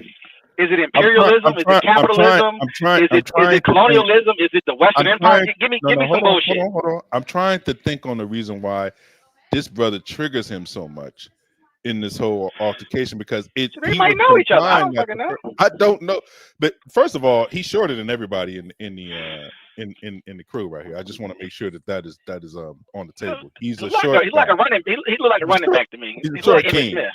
Short king. He's Emmitt Smith now. He's the lead in Russia. He's the lead in Russia of the NFL. Of the whole NFL. He Frank Gore in them now. Oh, okay. Yeah, he running folks over. Come on, man. You know what's so funny? You know what's so funny though? Is that I was trying. I'm gonna play the rest of it. I'm gonna ask you a question now. I'm gonna ask you a question. Do you think that? And I would agree with I would say this. I know we have pressure.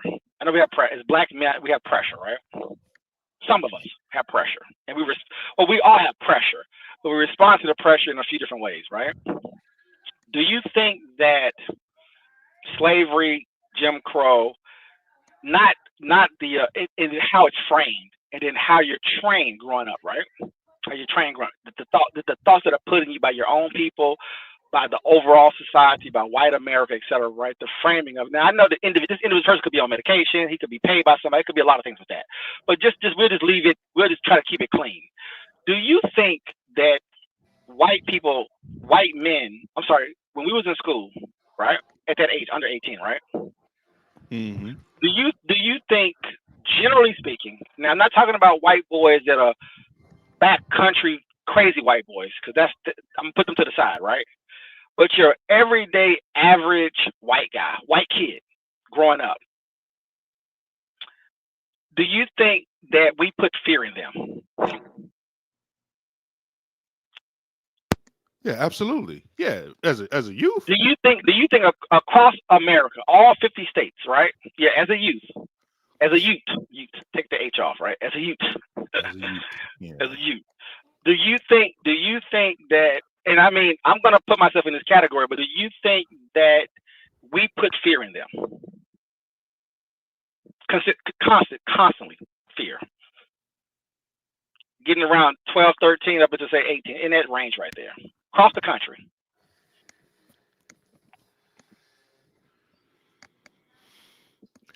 You're asking me a question that's hard. That's I'm hard to asking answer. a question. That's a hard question to answer. That's making me make an assumption, but the assumption would be. No, I'm not making no assumption. You have friends. I know you have friends. You have friends. Hold up. You have black friends. You have black male friends when we're younger. That's from all over the country. More so than not. And you've had this conversation, and outside of that certain group of white men and white boys, that certain little group that I'm going to put to the side, the average white child and young white male, did we do things to them across the country? Pick a place. Just pick any place. Many of them that had to interact with us, were we nice to them or were we not? Now I know that we have blacks who don't, black boys who don't do any of those things. They're just regular little guys, little nerdy guys or whatever. I'm not talking about them, of course. But you know who I'm talking about. Now I can give you some stories. Yeah, you put it, but I'm saying you put a minority of us in an environment to where, it don't take many, it don't take many. No, but that's what I'm saying. It's a minority. You're talking about a small group of us. Yeah, man, we bully, man. Well, I know there's white boys who bullied black boys because they had the numbers in a lot of schools around the country. So I know you have all of that too. Of course. I know it's not simple. Yeah, of course. But I'm just saying. I'm just telling you though. Me and you both know. In general, take football, basketball. I mean, just any in any environment. Have we put any fear in them? Let me ask you that. Has there any fear in any percentage of them? No, this is what we're you're just saying. 50%. If you equate it to where they come, like any toughest white boy or whatever neighborhood or whatever, say he's outside of the city limits and he comes into the city and he tries to pull that tough talk and that tough stuff. Yeah, he's going to get this. It's not going to happen. Yeah. So that in so that even the toughest white guy is not going where we were. Right? They're not going there. No. If they try to go there, it gets checked. Like pick an environment, right? So it is very clear that unless you are a fighter or a boxer, if you're a fighter or something like that, then I put you on. I caveat you. You have some roughneck white boys. I caveat those guys. Those are a much smaller percentage. But the vast majority of white males are generally speaking pretty weak. But these are trained. Of course, okay, I agree. But these are trained police. These are trained law enforcement officers, right? Their first interaction on how to deal with a person that is basically disrupting something is to de-escalate. And then if somebody is willing, nobody trying to escort you out, bro. You got to get out of here, bro. It's not like he's I got to get physical with you. He's just saying, hey, leave me alone. I'll leave. Don't touch me. It looks like he's trying to walk out. He keeps getting grabbed and accosted. That's the reason why he got that kind of grab. I mean, you just said it. He got that. Clearly, he got that in him. Just what we talked about. He got it up in him. You can tell he used to be in the trenches. Like, he got it. He's somebody somewhere. He's short. But yeah, it's there. And this is the thing though, Paradox. You don't think they don't recognize that? That's something that you talked about with blackness. You don't think they and the reason why it gives them the carte blanche to try to put it down like it's some kind of wild dog in the streets or something like that. Like, come on, man. That we're dealing with human beings, man. You're supposed to de-escalate. Yeah, so that's what I'm saying. So that's through my lens, bro. That's through the racial lens that I'm looking at it from. Because I'm part of that. I'm part of that aesthetic, even though I'm not aggressive like that. Unless I'm not aggressive like that, not because I have been accosted plenty of times and I haven't done anything. Let me ask you. Well, yeah, I got you. Stop and frisk. But have you? Let me ask you this: have you ever interacted with white folks when you was in school at that school age, and This is them evening up the odds too, by the way. See, that's what I'm saying. So this is them, with the gun and the law and so-called. That's what I'm saying. Through the racial lens, that's the reason why that stuff with Carmelo Anthony is such prevalent. That's what you're talking about. So he can't be a victim. He can't be a victim, bro. He can't be defending himself because he's in a black body. That's really what it comes down to. He can't be defending himself even though he's in a black body. I don't even know what happened. He could be as guilty as all out. He could be the person. He could be the aggressor. But that would just be basically main casting if he is the aggressor. They'd be like, I told you so. Give it. They charged the kid first degree. I think he got capital murder. He's charged for capital murder, bro. Yeah, he hit him one time and he ran. He did not keep stabbing him though. He did not keep stabbing him. He hit him. Texas, man. Oh, okay. Yeah. But there you go. So anyway, look. Oh, come on. See, hold on. No. See, I'm this is gonna Georgia. ask you, or George, whatever. I'm gonna ask you again though. No. If you know, kid, bruh, come Carmelo on kid, now. Carmelo. Let me just say this real quick. Because you didn't ran your narrative, and you didn't got in some work. It's time for me to put in some work on the reverse end. I need to reverse this trend. Look, Carmelo is from Texas. This situation happened in Georgia, of course. They have the right to be there. They're protesting. I did not see anybody throw anything or get violent towards anybody in there. They were just loud and proud. Now, of course, she has the right to remove them just as quick as possible. And it looks like she wanted to do this. She took glee. She enjoyed this, by the way. She loved it. She loved seeing it. Paradox. You didn't just narrate, and you telling me this woman didn't have a smile on her face. You picture back, she's smiling, bruh, clapping. She is thank God for the life. But you're trying to put it through the racial lens, the racial lens. You had this human being. But that's me proving my point. Who's out of control. My point. Who needs to get put into control. That's me proving my point, and the reason why we live in a country of law and order. I need to have people in control. A racial lens. I don't need you out here wilding out. We live in a country. Doesn't matter about race. It doesn't matter. It doesn't matter. Because if bro, you're not getting. You've been radicalized. No, let's listen. No, I'm not. No, you've been radicalized. You're not seeing. You don't understand. You're not freeing yourself right now. You are. So now that's an assumption. That's an assumption made by you. I'm not the one living outside of reality. It's a deduction that I'm making. This is the thing, though. If what you're saying is true, then you got to be able to prove the opposite that would happen. You think race has something to do with this, right? Just like we talked about. I'm gonna give you an example. I'm gonna tell you how you're playing yourself. To do with the interaction. Hold up. I need my DJ Khaled. You're playing yourself. Absolutely, it did. Let me ask you this question. Let's play it out there. Let me play it out a little bit. Do you remember those 4 black cops who beat that black guy and killed him in Memphis? Yes, sad situation. Terrible situation. Did you notice that it didn't go nowhere though? No, it did. No Instagram. No YouTube. It did. No conversation, no discussion, no CNN, no MSNBC, no Fox, no nothing.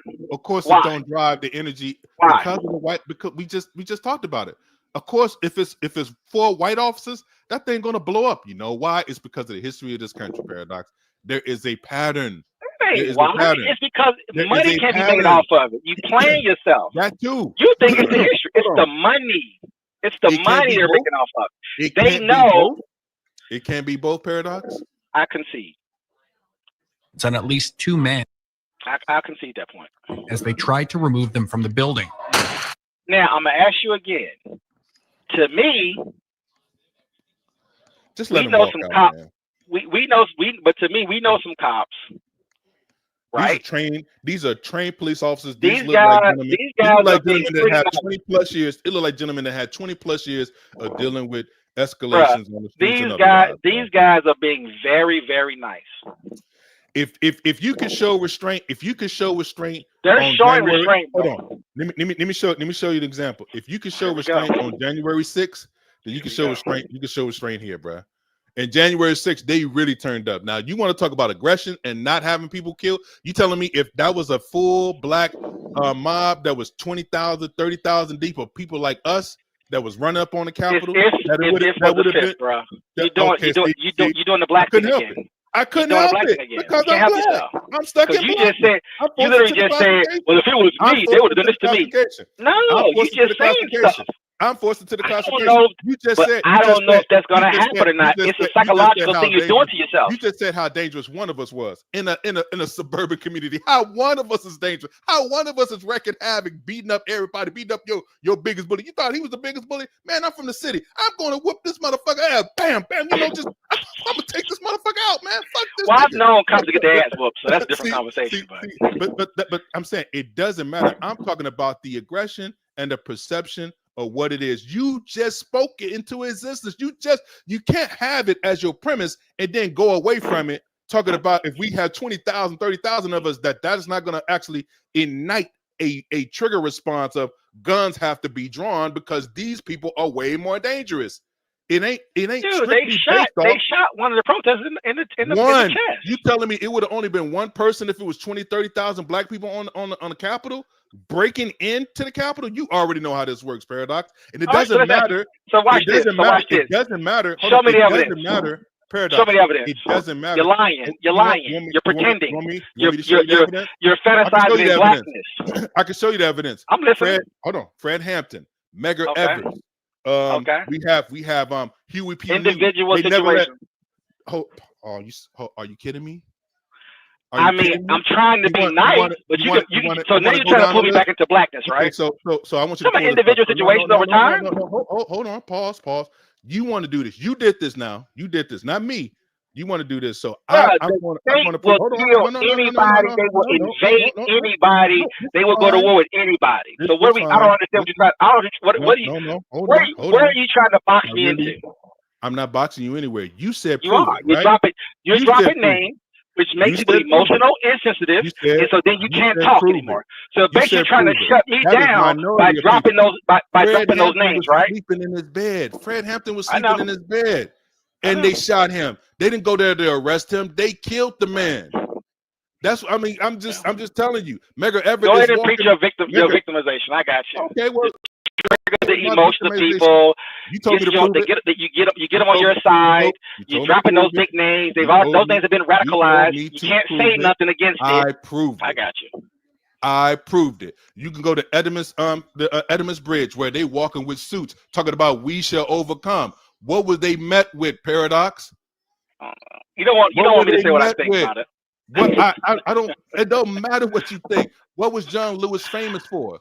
What was John Lewis famous for? Even more than his representative record. What was he famous for? For taking damn near dying on the Edimus Bridge in Alabama, bruh. That's what he's famous for. That's what got him elected, bruh. That's a fact. Sitting down at a counter to eat, spit on, hit. You can't take that away. Going to a school. I don't care what you can say, you can paint this all over, but the reason why people can keep going back to this narrative and it tracks is because going to look at a house, my man that's out of Georgia, getting chased down the street. He's running away from these people. Running away, Paradox, and they still shoot him. He's still dangerous. He's still somebody that needs to be accosted and controlled. Michael Brown, hands up. He's 20 feet away from the officer. He gets shot. He looked like King Kong. He looked like King Kong to me. Dude, we can keep this going as long as you want to keep it going. We can keep it going. Right, but I'm trapped. And I can't respond. I can say some things, but I'm not. I'm gonna let you have it. But you forced me to. You forced me to. And you know what? But what you're doing is the problem.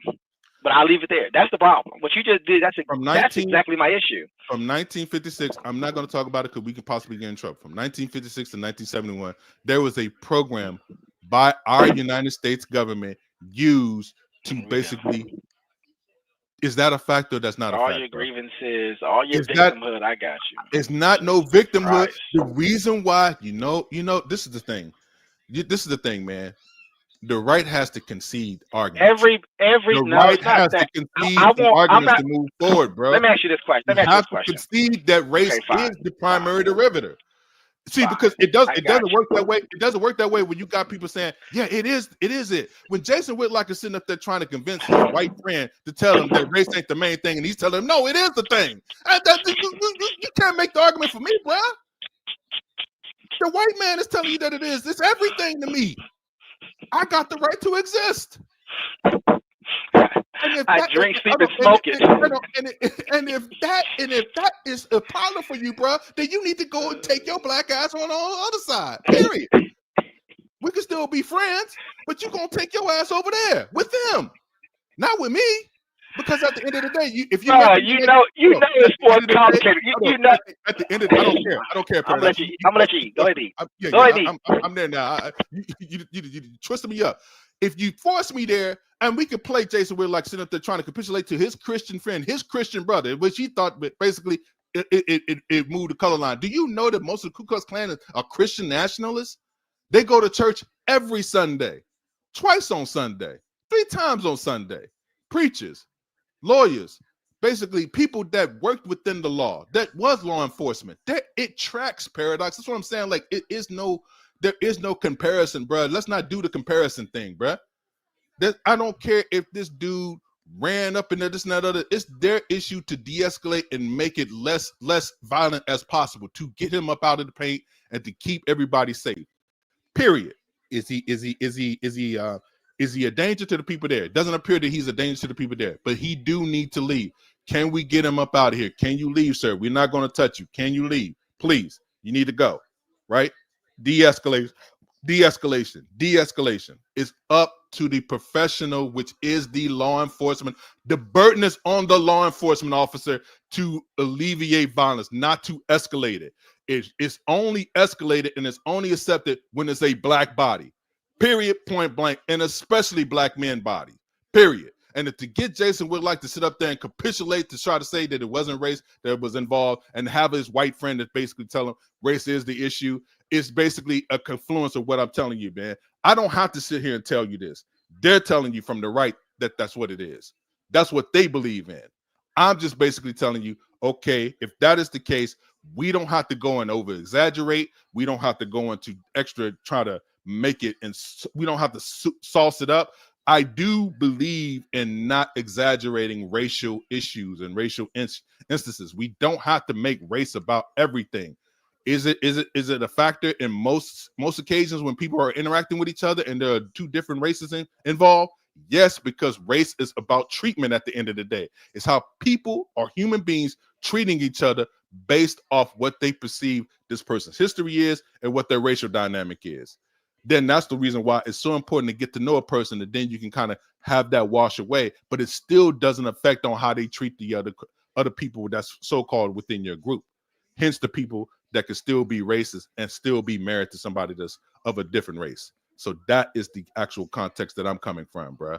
I'm not going to deny the reality to make a point, because I don't live in La La Land. I don't live in fantasy land. I live in the United States of America, primarily HQ, where basically everything falls from the wayside, because you can walk away with blind. You can walk around with blinders around here, but you best know, okay, there's a separate way of living separated from the river of Anacostia than it is from people that's on the northwest side of the city. And even then, man, we still celebrate Easter differently here, bro. We have Easter. We have an Easter hunt at the White House, basically, where it was segregated up into the 70s and the 80s. Paradox, you already know that. And it's still segregated. They still invite black kids separately from the white kids. You're going to see it this year. Oh, you know what? You may not even see it this year because Trump is in office. So you're going to probably just have the white people there. So it's just so much history that goes into this, bro, that it's basically racially motivated, that it's hard to separate everything away from it. And like I say, this is why I hate that people bastardize Mr. Fuller, Dr. Welsing's work, because now everything is basically a caricature of it, and you can make money off of it. That is a fact, bro. And you can bastardize what they was trying to do. So now the critique doesn't become a real critique. It's either you're with it or you're not. And then what them talking about, oh, that's pro-black, that's what they talking about. They're over-exaggerating, blah, blah, blah. And that's not necessarily the case. There are plenty of analysis that's been done. Jawanza Kung Fu, the miseducation of destroying black boys, man. This is work that's been studied since the late 80s, man. Dr. Chancellor Williams, man. You have Dr. Amos Williams, Dr. Henry Clark. You have all these scholars, man, that put in their lifeblood and their life to this work of studying black people. So it's deeper than that. I just hate that pro-blackness became bastardized. And it happened with our generation because, of course, you know, it's just a shame, bro. It's just a shame what has happened, man. It's just a shame because when it went from, we saw it come across with the Dr. Polites, red pill, blue pill, back in the day when we was basically coming up at the same time around these guys, and we saw how it got just transformed into this hustle, this grift, this kind of thing where it ain't about the information about passing the the work down. It ain't about that no more. It's about getting hoes. It's about making it into this kind of cult kind of thing, over exaggerating racial instances, and basically creating an ecosystem, economic ecosystem within the black aesthetic, man. Still living by capitalism rules while you still condemning capitalism. It's just a confluence of ideas, man. They got out of control, bro. So that I'm done, man. I done got on my rant. I'm out. I'm out on that. Go ahead, bro. Officers used stun guns on at least 2 men as they tried to remove them from the building.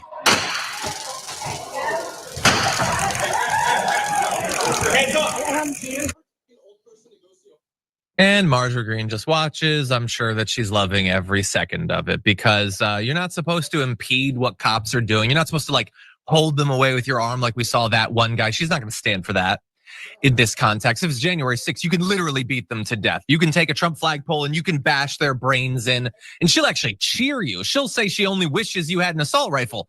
But in this context, be nice to the cops, obviously.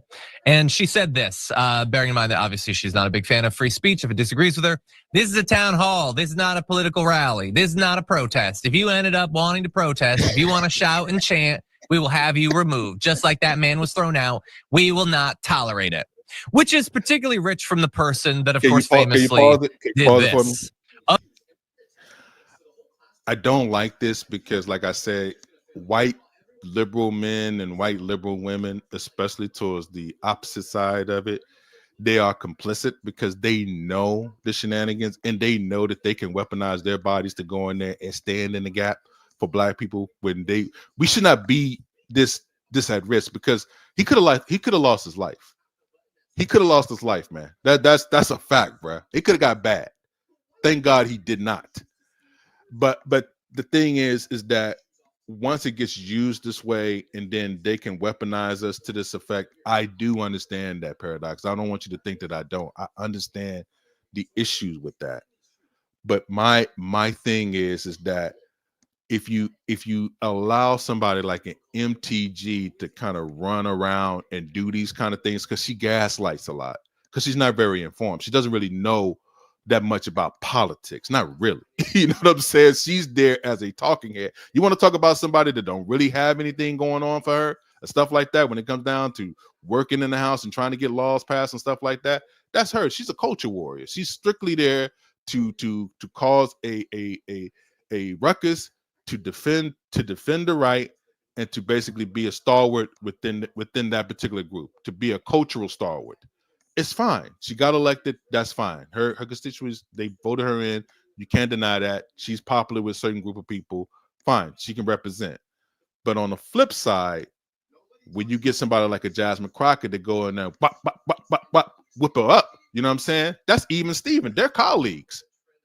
Ain't no defending her. I'm not trying to defend her. When she goes up against Jasmine Crockett, what happens to her? Good, they go head to head all the time. What happens to MTG when she go up against Jasmine Crockett?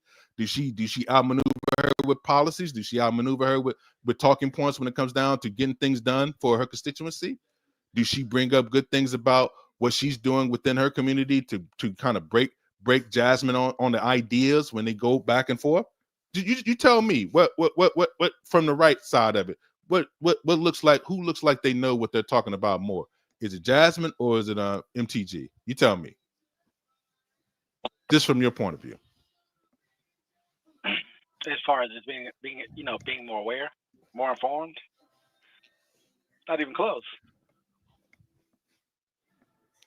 Now I know you're not really necessarily a fan of Jasmine Crockett like that. You think that she is she is going either too hard or she's being used in a certain way. She's being leveraged in a certain way. And I have been kind of deemed, I guess, as the person that's kind of fall in as the Captain Saving when it comes down to Jasmine Crockett. Hold on, but this is what I want to say to you guys that is that is saying that. I don't give a damn. I don't care, bro. I don't care. You can list it all you want. Bring up what you got against her. Bring up the policies. Talk about the policies, and let's talk about that. Let's have a discussion about that. And in fact, you know what, man? You know what? It's cool, man. if you want to drop the link, you could drop the link, man. I want people to come up that because there seems to be a lot of disagreement when it comes down to me and you doing the program and how we do it. So anybody that has a disagreement with us, please feel free to come up and share your disagreements.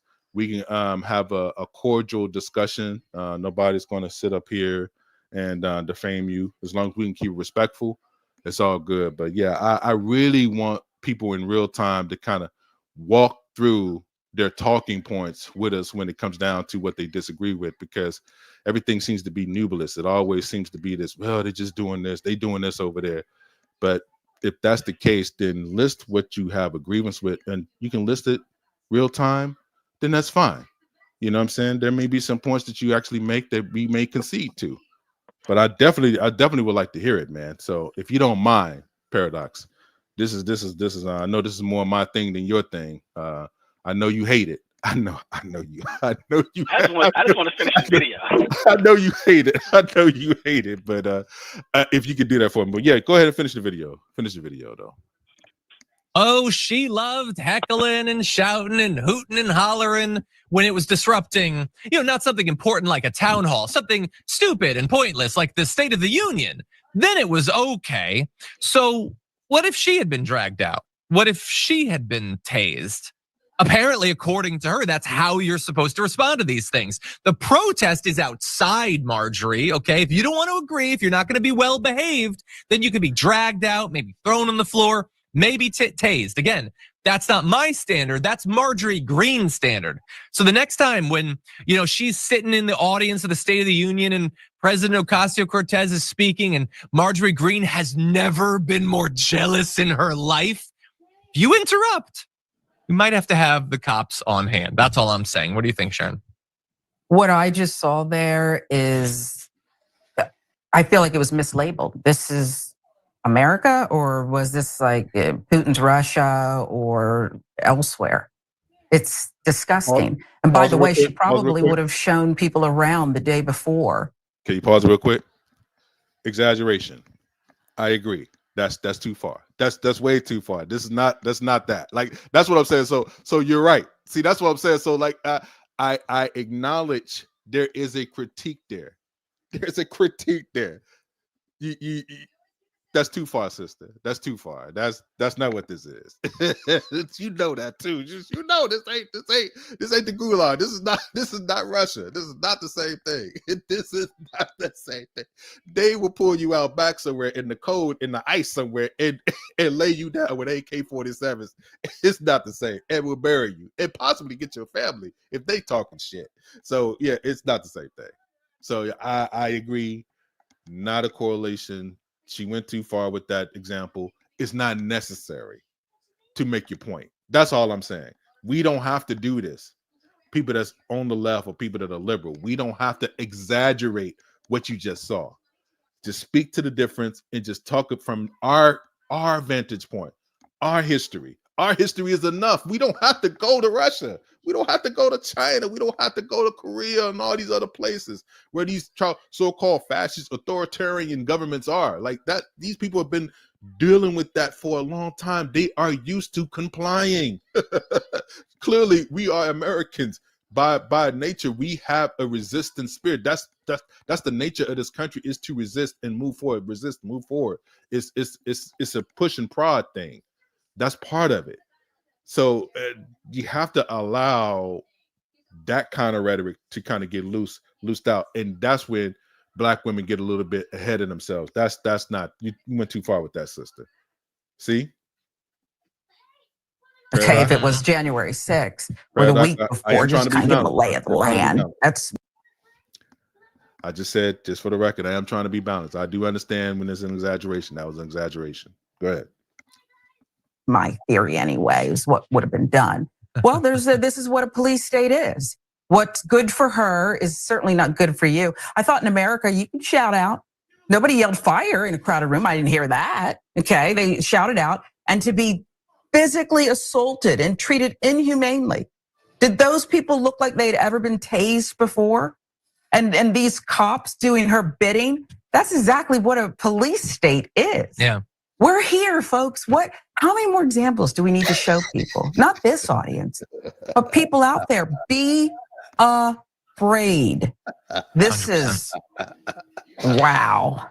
Yeah, you're totally right. We know that, our audience is obviously familiar with the stuff. Many of them go to those sorts of things, but share the video, make sure that other people see that this is happening. And also, look, you can just yell out and scream and not make a real point and disrupt things. But that person was making a good point. Like, she's talking about, like, we have to root out these terrorist organizations, MS-13. What about the KKK? That's a terrorist organization. I'm not exaggerating, that's not hyperbolic. It's a terrorist organization. So if you are a member of the KKK, should you be deported to El Salvador? I want to normalize asking that question. Again, I don't want people in the KKK to be deported to El Salvador. If you're an American citizen, that's not how America's supposed to work.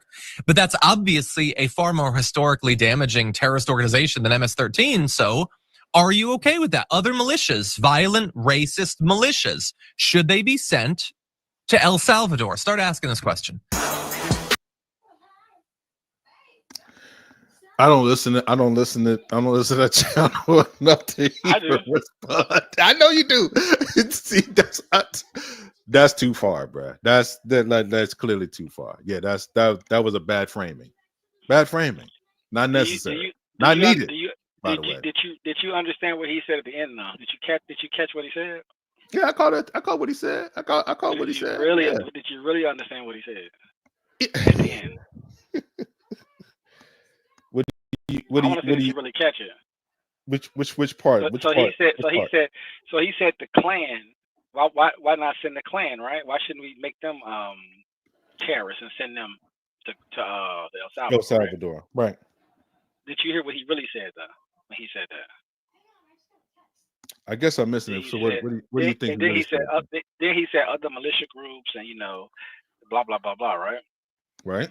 He did. Do you know when a white progressive says that? You know what happens, right? They get put on the Southern Law Poverty website. Right. So they get investigated. They get investigated. I'm gonna tell you why this is why I hate the left so much. So what he said. But hold on, Paradox. He said, hold up. He said, let me just say this. You've been talking. You've been saying. All right, go ahead. Go ahead. The KK. He said the KKK and other militia groups. Why not? He said it flippantly, but why not? Yada yada yada. Right. But what he knows and what me and you both knows is that if you do that, what's going to happen next automatically is what? Well, black militia groups are going to get sent to El Salvador as well. Yeah. See, that's the issue with the left. Is my whole point is that they would got you on the show, but what happens is if you decide to make white Americans terrorists, you're going to make black American terrorists, and they know first. That, but they will still push you to make you feel a certain way. It's very sophisticated, bro. It's very sophisticated. Because you're trapped. Now, do you see why I wanted the focus to be on the right? I mean, not on the right, but on the left instead of the right, like it is now. Because you give him this opportunity. The Democrats are demons because they're better at it. Evil. They're better at it, though. They're better. No, we're captured by the problem. No, they're better at it. Paradox. That's what I'm trying to tell you, bro. bro. We support them at 95%. It ain't just us. If you sat here and argued with me and told me that the left runs everything. You said that. They're monsters. Well, if they're the best at it, then I'm telling you, why not have the focus solely on them? You know why? It's because they're sitting up there shaking hands with their cousins, telling them, we're going to do this back. We're going to do this dance. We're proving to you that our way of management, as far as managing these groups, is better than what you do. What you do is too noisy. What you do is too loud. What you do is too emotional to be able to run the country the way it is now and where we at now. That's what they're telling them. Right? That's what they're telling them. You need to change to get to where we're at, to where we can have an overall change and run this the same way. What I'm thinking is, before you know it, man, because we're still stuck in this so-called old way, we're stuck on Windows 10 instead of having Windows 95 instead of getting it updated. That's the reason why you let somebody come in that's so-called on that. So the focus, because like I said, it works. It always works. To me, it always works better. We get way more done and way more forward when it works as the critique, even from the people that hate comedy. Let me ask you a question. From that side of it, it pushes it in the right direction because the focus is where it needs to be at that point. Because if you believe that the most racist people are on the left, the most conniving, the most powerful vile, people, disgusting people, for sure. It's not even close. see, they drive. You see what I'm that saying? Is the Western. I'm telling you, that is the Western civilization. France, England, Canada, America, it's all the same. All the same, bro. There's some that ideology, that mindset is horrific, bro. And it's not even close to conservatism. It's not even close, actually. To me, it's not even close. And it's just what it is. And I know it's complicated, so I know I'm saying it in a way to where it's very simplistic, but I'm just saying, like, it's just so many layers, man. I can't even say every, what I'm saying? I can't even express all of it. It's just so bad, man. It's just. But I know that you support that side, so I don't want to be too, too harsh on it. But I just told you that I told you that I didn't even agree with that whole video. I just told you that. That's the difference between me and you. You know the difference between me and you. I soak myself in Substack and all the articles they pushing out there on the left. Your fault. Talking That's your fault. writing That's crazy your stuff. fault. That's your fault. It's not. I gotta know what's going on. Okay, so let me ask you this. I'm trying to listen to me. I'm trying to understand. Listen, what I'm trying to say. You come out the too people hard. on the left is trying to tell me hard against other people, man, that are not most moderate left-leaning people don't believe in those things that was just said. They don't. That is a very liberal ruling class kind of actual conversation right there. That's a conversation for people that got power to make these things happen. Seriously. They're not in power right now, in office right now to get these things done, but they're trying to maneuver themselves. They're maneuvering themselves. Now I will say this: they are in a bit of a trap because of the Israel thing. So that's causing some schisms there. That's one of the issues that they're having right now. That they can't. It would be the same way if black people did something on their own. It would compromise logic dealing with them. You know what I'm saying? And I think the Jewish situation exposes that. Jews support Democrats, I think, about 80%. But Absolutely. it's other things that are happening than just the standard politics. And so when you take in a position because you have victimized the Jews have victimized themselves. The Jews use victimization to get ahead and to move through the environments, right? Because they're the minority group. And it proves that you can hold power that way too. Prove that you can do it through the victim and lip if you have the apparatus that Jewish people have, which black people are European trying Jews to leverage that. Yeah, of course, white people people that are classified as Jews. Well, I just say European Jews. I'll leave it there. Well, whatever. Okay, what have you? Tomato. I mean, go ahead. I prefer culture over race. I say that race is more of a Trojan horse than anything. Okay, then. But the Trojan horse won the war, though. You know that, right? That was infiltration. It's a fact. That was the tactic. I'm not arguing with you. I'm saying, but that's the tactic. 95% of black people are Democrats. I'm not arguing with you. It's effective. Clearly. So, clearly, then we're drinking the sauce. And what I'm saying to you, look, Paradox. I'm David, and you are Goliath. I concede that you and all your Negroes on the internet that follow you and listen to the show, I get it. You guys are Goliath. You are part of the master class. Right. The master. You have nested yourself up in the bosoms of the master class. People that listen to us, they hate me, bruh. They hate me. They got way more love for you than they do me. Trust me on that one, bro. That's a fact. That's a fact. I'm all kinds of left-leaning, Jasmine Crockett, superhero, we'll play one of her videos. All that kind of stuff. So I mean, that's where I'm at with it. They got her moving heavy right now on the internet. She running the world right now. Them white folks got her so gaslit. Now how do you want me to do? Do you want me to show her? Do you want me to show her in your light, in a good light, or do you want me to show her in the light that I have an issue with? Yeah, the light that you have an issue with. Of course, I don't have to see her and know. I mean, I like going into the fire, bro. Like I said, like I like. You want to lean into the left. You Negroes hiding in pro-blackness. Really, you're tied to this stuff, but you're pretending that you're some other thing, but you're not. You're tied to this, and I'm going to play her in the world that you really are connected to. That you're pretending that you're not. You're pretending that you're a victim and you're isolated and you're separated. You're not. You vote for these people. You support these psychopaths. Let me. I'm gonna give you one right now. I got one for you. You're gonna drop the link though. Don't forget to drop the link, man, because I'm pretty sure there's some people that want to come up and get us told, man. So I want to welcome that for sure. Like I said, they're just lines in the code. They don't really matter. 1 second. What happened? What you do? Huh? You sure? All right. What's going on with baby girl? She's sneaking around doing stuff. Ooh, this one right there. Yeah, buddy. How much is it charged to? Huh? That's it? Gonna freeze. I'm gonna give you 2, but I want to give you this one first. We're gonna give you a little taste of it. Yeah, give me your worst one. Man. Give me your worst. Give me your worst one. I'm gonna give you your folks in a second, but I just want you don't have to do that. I'm not gonna play a lot of it. I'm just gonna give you. See, the thing is that thank God for the internet, right? Thank God for the internet. Thank God. Thank the Lord for the internet. People just don't understand, man. Back in the day, you just had nothing. Nothing. You had to make an appointment at the library. Oh, bro. I know, man. I remember them days. Oh my Lord. Man. You got about 2 hours to look up what you need to look up. Extremism, one friend at a time.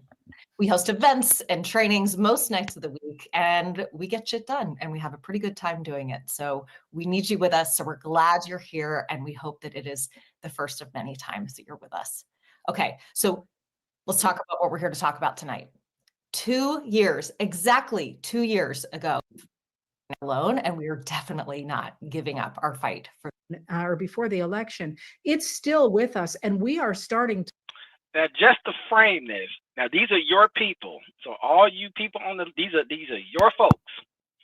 To live it, and that's a really frightening thing. Heather, to me, it's so striking that Donald Trump won this election. I reject that. Court had That's decided not true. unanimously in favor of the Trump administration. I reject that. He said that. The Supreme Court unanimously decided against the Trump administration. So, you are not forces and things that are most concerned about.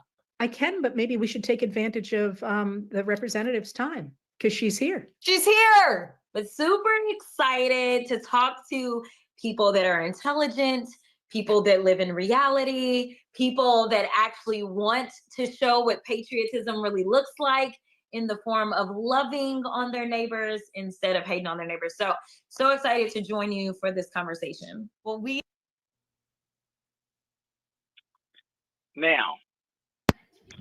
now you see the framing, right? So we got the setup, right? Now I can say a lot of things right now. I can say a lot of things. Okay. Now you Negroes on the left, these are the people that you're tied to. These are the people that are in those rooms that's moving policies with other blacks. And I just want you to explain it to me. Because a lot of black folks pretend that they're pro this and they're conscious and they're aware of all these things. They got all this information. They know all this stuff. But at the end of the day, in 2025, whatever happens in the past is the past, right? But right now, today, these are the people that are moving things. Now, I follow a bunch of these people, and I watch African Americans interact with these people. They're a part of these people. They go to lunch. They have dinner with these people. They spend time with these people. While you're over here with your black fist up, this is what you're tied to if you participate. Now, if you're a person that want to go live in a trash can and say the planet's flat and you live in some fantasy shit and you're out there somewhere talking crazy on the corner, that's one thing, right? But if you're engaging and interacting into the American political system, these are the people that you're breaking bread with. And if you don't think, I'm not even gonna say it, but anyway, these are the people that you're breaking bread with, and this is who you are a part of. This is your family. This is your people, right? You exaggerate. Now I'm willing to concede from the right. I'm willing to concede from the right that I had to deal with Nick Fuentes. I got to deal with Steve Bannon. I got to deal with Alex Jones. I can deal with David Duke. I have to concede that, right? Keep going. and Ronald Reagan, Sean Thurman. Whatever you want me to do, right? And guess who but check this out though. But you got white folks and black folks telling me that those are the racist people and these are not. This woman just said, what did she just say? She just said, I'm glad I got some loving people on here. I'm glad I got folks that I love on here. What the fuck are you talking about right now?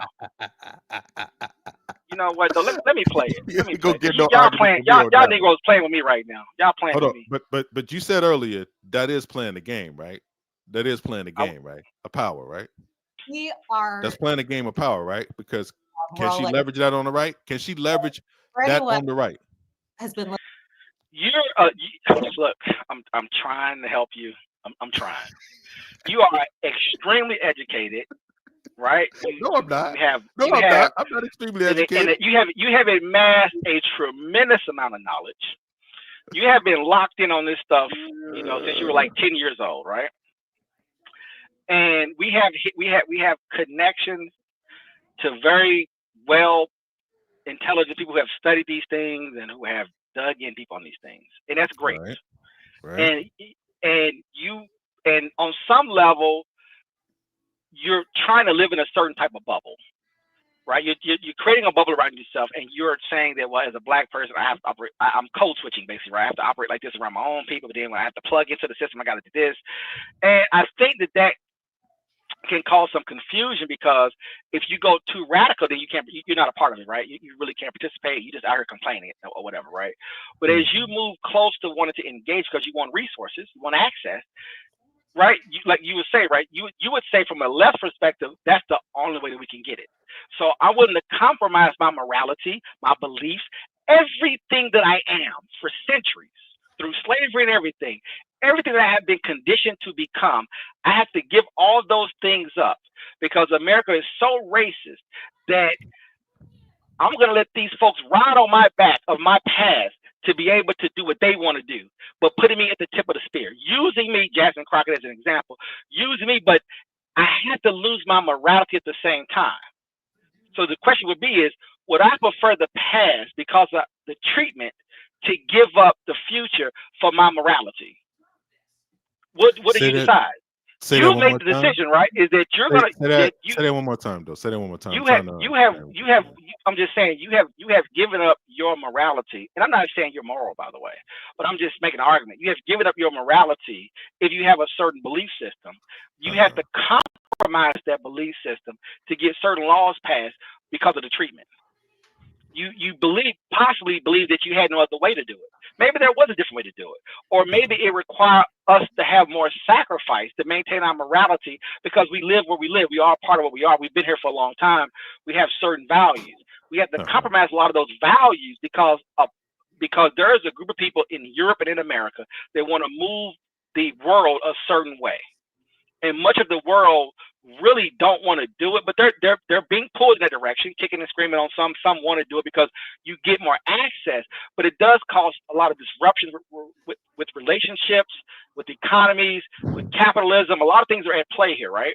And it's just interesting how we get used from a left perspective and what we have to give up, that I have to bite down. I have to be able to tolerate, because they're saying, oh, Negro, if you want your freedom, you're going to have to accept all these other things that the progressive left or the Democrats or the left-leaning people believe in, how they want the world to be shaped. Does that make sense? Or am I rambling too much? Does that make sense? Because I'm not trying to say certain things on purpose, by the way. I'm trying not to say certain things. No, but I understand. Like I told you, I understand. I'm just making a point, is that what you got to give up to be liberal based off of your upbringing. Right? Yeah. So based off my personal because everybody's different, right? So I'm basically based off my upbringing. My upbringing, and in the environments that I was in, I have certain beliefs that I have to suspend, basically, and tolerate other things being introduced into the environment. And I would argue, and many people would argue, that it hasn't been good for us on some levels, and other levels it has been, right? On one level you're giving more opportunities, but by you binding yourself to those opportunities, you lose a lot of your morality. Again, if you have morality, based on how you define it, right? And so I know from you're more on the left, so you're more loose, you're more open, you're more free from certain ideas and thoughts, and I'm not like that, right? I don't have an issue with it. I've been in the mix of certain things, but I want a society to be a certain way, and it does go against what these people believe in. By the way, what their core beliefs are. And again, I'm not trying to say certain words on purpose. I'm trying to be a little vague. It goes against the Living under a Constitution rock. also, man. You gotta think about it. You're I talking know. about You're right. You're right. a I know. form of control that's not even Yeah, I based know. into our Constitution. Yeah. I know. And that's the fight. And that's the fight. So I know. I understand. And that's why they can leverage words like fascism and this is what this police state looks like and all of that kind of stuff. Blah blah blah. It's an exaggeration, but they can weaponize it because you're trying to go against the so-called tenets of what make this country the country. But it's only because in a black body. What do I have to sacrifice? What am I willing to sacrifice? What I'm saying though, Paradox. This is what I'm trying to tell you though, Paradox. It wouldn't be an issue if it was all accepted that the ideas was enough. If I shared the same ideas as you and that was just enough, then you have a point on the right. But if race gets in the way of this, and like I said, it's been proven over and over and over and over again. So do you think on the right, am I protecting whiteness? Let me ask you this: on the right, am I protecting whiteness? Yes. And I'm doing it too on the left, but it's from this is the thing though. This is the thing. You took the words out of my mouth, that's my next question. And so you don't think you're protecting whiteness on the right, on the left? This is the thing. I know it. We're talking about approach. I know We're it. talking about approach right now. But I know we're not going to get out of this world, right? I know it. Hold on. I know it because number one, I stay informed. I don't have delusions about who white people is and how you don't think this picture is delusional? Hold on. You don't think this is a form of control? You don't think this is a form of manipulation? I do. I want MGT on here. You know why? Because MGT, I know what world I'm living in. I know what reality I'm living in. Paradox, she's complaining for a world that no longer exist. She's still being pushed to the left. Is what I'm telling you. She's still getting pushed. She's getting dragged. We're trying to fight it. We're fighting it. That's the whole point. We're in the fight. Forget the we part. There ain't no we. Oh, ain't no we? She's getting dragged. No, because you know why there's no we? Because you know why? Because they call y'all black conservatives, bro. They call y'all black conservatives. That's why.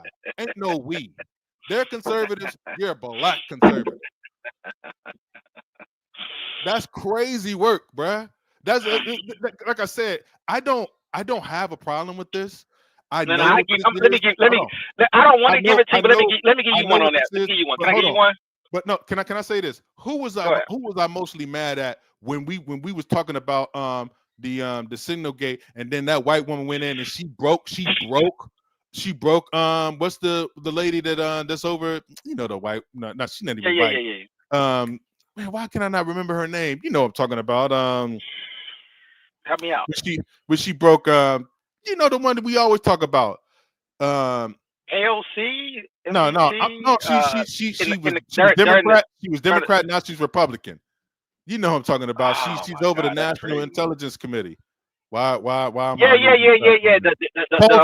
Thanks, Mike B. Tulsi Gabbard. Tulsi Gabbard. When she broke Tulsi right there in front of, I was mad at her because you're the ones that need to be out here. Forget doing these silent podcasts, stuff like this. This is what I'm saying. You know why they can hide though? You know why? Huh? Because of the so-called old school racist practices of the right that they can't get past 1960. They want to go back to yesterday. They don't want to go back. Where you going back to? People still believe the jobs are going to come back here. How do you believe that? How do you believe that? No, you're going to have to get educated. You're going to have to get a so-called white collar job. You're going to have to get some kind of education to get in some kind of employment for yourself that's going to be outside of a manufacturing base. When they're going to have trucks drive automated and they don't have to pay people to do that without the liability of deaths and stuff like that, what you think they're going to do, Paradox? On a whole scale view, what do you think they're going to do? Just like they done at McDonald's, just like they done at Walmart, when they can replace the body with robotics, they're going to do it. You don't live in that country. I'm not trying to go down that rabbit hole, but it gets heavy. Yeah, I know it gets heavy. I'm just. I mean, when you want to get into like what they call because we're post-industrial, right? So you want to sort of get into like exactly. We're post-industrial now, right? The means of production, right? Yeah, you're right. So everything is about like everything you said, is about efficiency, right? Everything is about efficiency. And if you can right, true. cut down on the cost, what you going to do? If you can cut down on the cost, what you going to do, Paradox? You're going to pay somebody $100,000 a year to do this job, or you going to basically come on, man? Seriously though, I'm just saying. Like, but look, but you know, but people weaponize what you said. What we're gonna do? We're gonna go back and pick like she's saying. Are we gonna re-agriculture ourselves and be out there on the fields working for somebody? I mean, just think about that. Did you see the AI thing going around right there, where you had the fat white folks? They were sewing. They were sewing machines in China, but they had fat white people doing that. It was funny. You're trying to work it in reverse. That gets more. No, it's well, no, well, yes, you are. I will. Yeah. Hold on, DC. Hold on. Go ahead. Right, I got you. All right.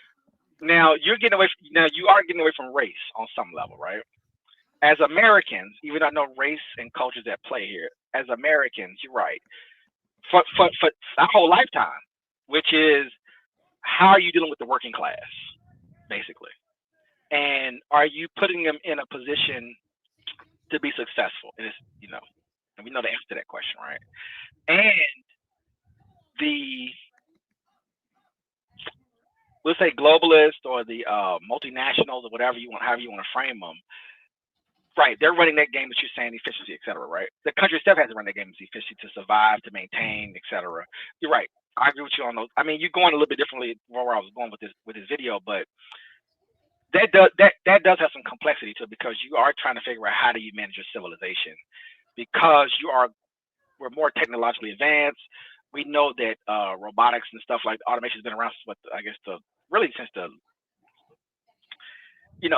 since industrialization, right? We know that machines have allowed things to transition from when you were doing one type of function to doing a new type of function, and then the challenges as you run a society to maintain people, to keep them from overthrowing the government, of course. How do I maintain things as we continue to transition? Right. But from a political perspective, as an individual, because the energy is there, if I want to rile things up, like you said, you're going to do the whole let's go back to certain things. Now, if you bring manufacturing back, I mean, we're the second largest manufacturing base in the world, but if you want to bring more things back to this country, of course, it's going to be mostly automated at the end of the day. Now,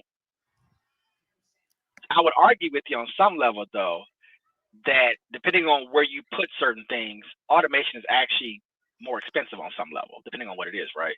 It's still more effective today to have a human being doing it because of the cost. But even those places are also transitioning more to automation, because those human costs are actually going up as well, right? So so we know things are moving around the world, and people are trying to find the best price, the best cost, be it automation or human labor. And in America, we use illegal labor to do a lot of those things. So it does get, obviously things get a little bit more tricky in that space. But ultimately, you are trying to maintain things. America. I don't know how like you said, for everyday people, unfortunately, it's certain things you cannot say. So, for example, a rich guy in America cannot say certain things. He cannot be flippant. He cannot just start saying things, right? Because it would wake up people to be like, oh my God, you don't even care about us, right? So so everybody's very careful how you manage things, because you don't want people going crazy, because people will literally stop going to work, right? They will stop participating. They will stop becoming consumers. So it's an entire domino. I mean, it's a huge thing when you're messing around with that type of stuff, right? You have to be very careful. And one reason possibly why people are just literally so angry at Trump, I'm still trying to figure out why they're so angry. It doesn't make a lot of sense to me yet. And I've been looking at this for 10 years now. And I'm like, what is he saying and doing and moving? You created him. You produced him. He's an American. He's been here. He's a part of the society. He was heavy on the left forever. But is it that you can't control him, and he won't message things the way we've also somehow agreed to, and everything has to be done and said a certain way, or it causes too much disruption. Because what Trump is trying to do, I find funny. To me, the left should be supporting Trump. That's why it's funny, by the way, to me. But instead, they're trying to say that he's the most corrupt and everything he's doing. He's trying to help his friends out. He crashes the market. They buy stocks. They make money. I'm like, bro, everybody's doing that. Nancy Pelosi is worth $200 million, bro. She's been in office. She's been in office for 40 years. How are you worth $200 million? I mean, you know what I'm saying, right? So let's stop. A lot of this, come on, man. You know, DC. A lot of this stuff is just noise, bro. At the end of the day, but when you listen to when Trump is saying, I'm going to raise taxes on the rich, I'm going to cut taxes for the middle class, you will never hear that from the left. You're not going to hear it. When Trump is trying to do things to help, even if it's I guess you could say fugazi, right? Even if he's fronting, if just him saying, I want to get things back to America, it makes a lot of Americans feel good. Like, man, I'm not being left behind. I'm being heard, even if he cannot do it. Even if he, a lie. It's a lie, though. I am listening. I'm gonna say it again. I am listening. Okay. I'm listening, bro. I'm listening. Okay, let's do it this way. Let me help you out, because you like your hot showers, right? You like for the girls to have food in it, right? Like you love America. You love our system, right? Maybe you don't, but you love the things that we have. If you disrupt a lot of these things, so for example, you work for a corporation. Me and you both know the entire time you work for a corporation, they're lying to you. From the day you start to the day you quit, they have lied to you the entire time. Am I wrong, right or wrong about that? They're lying to you.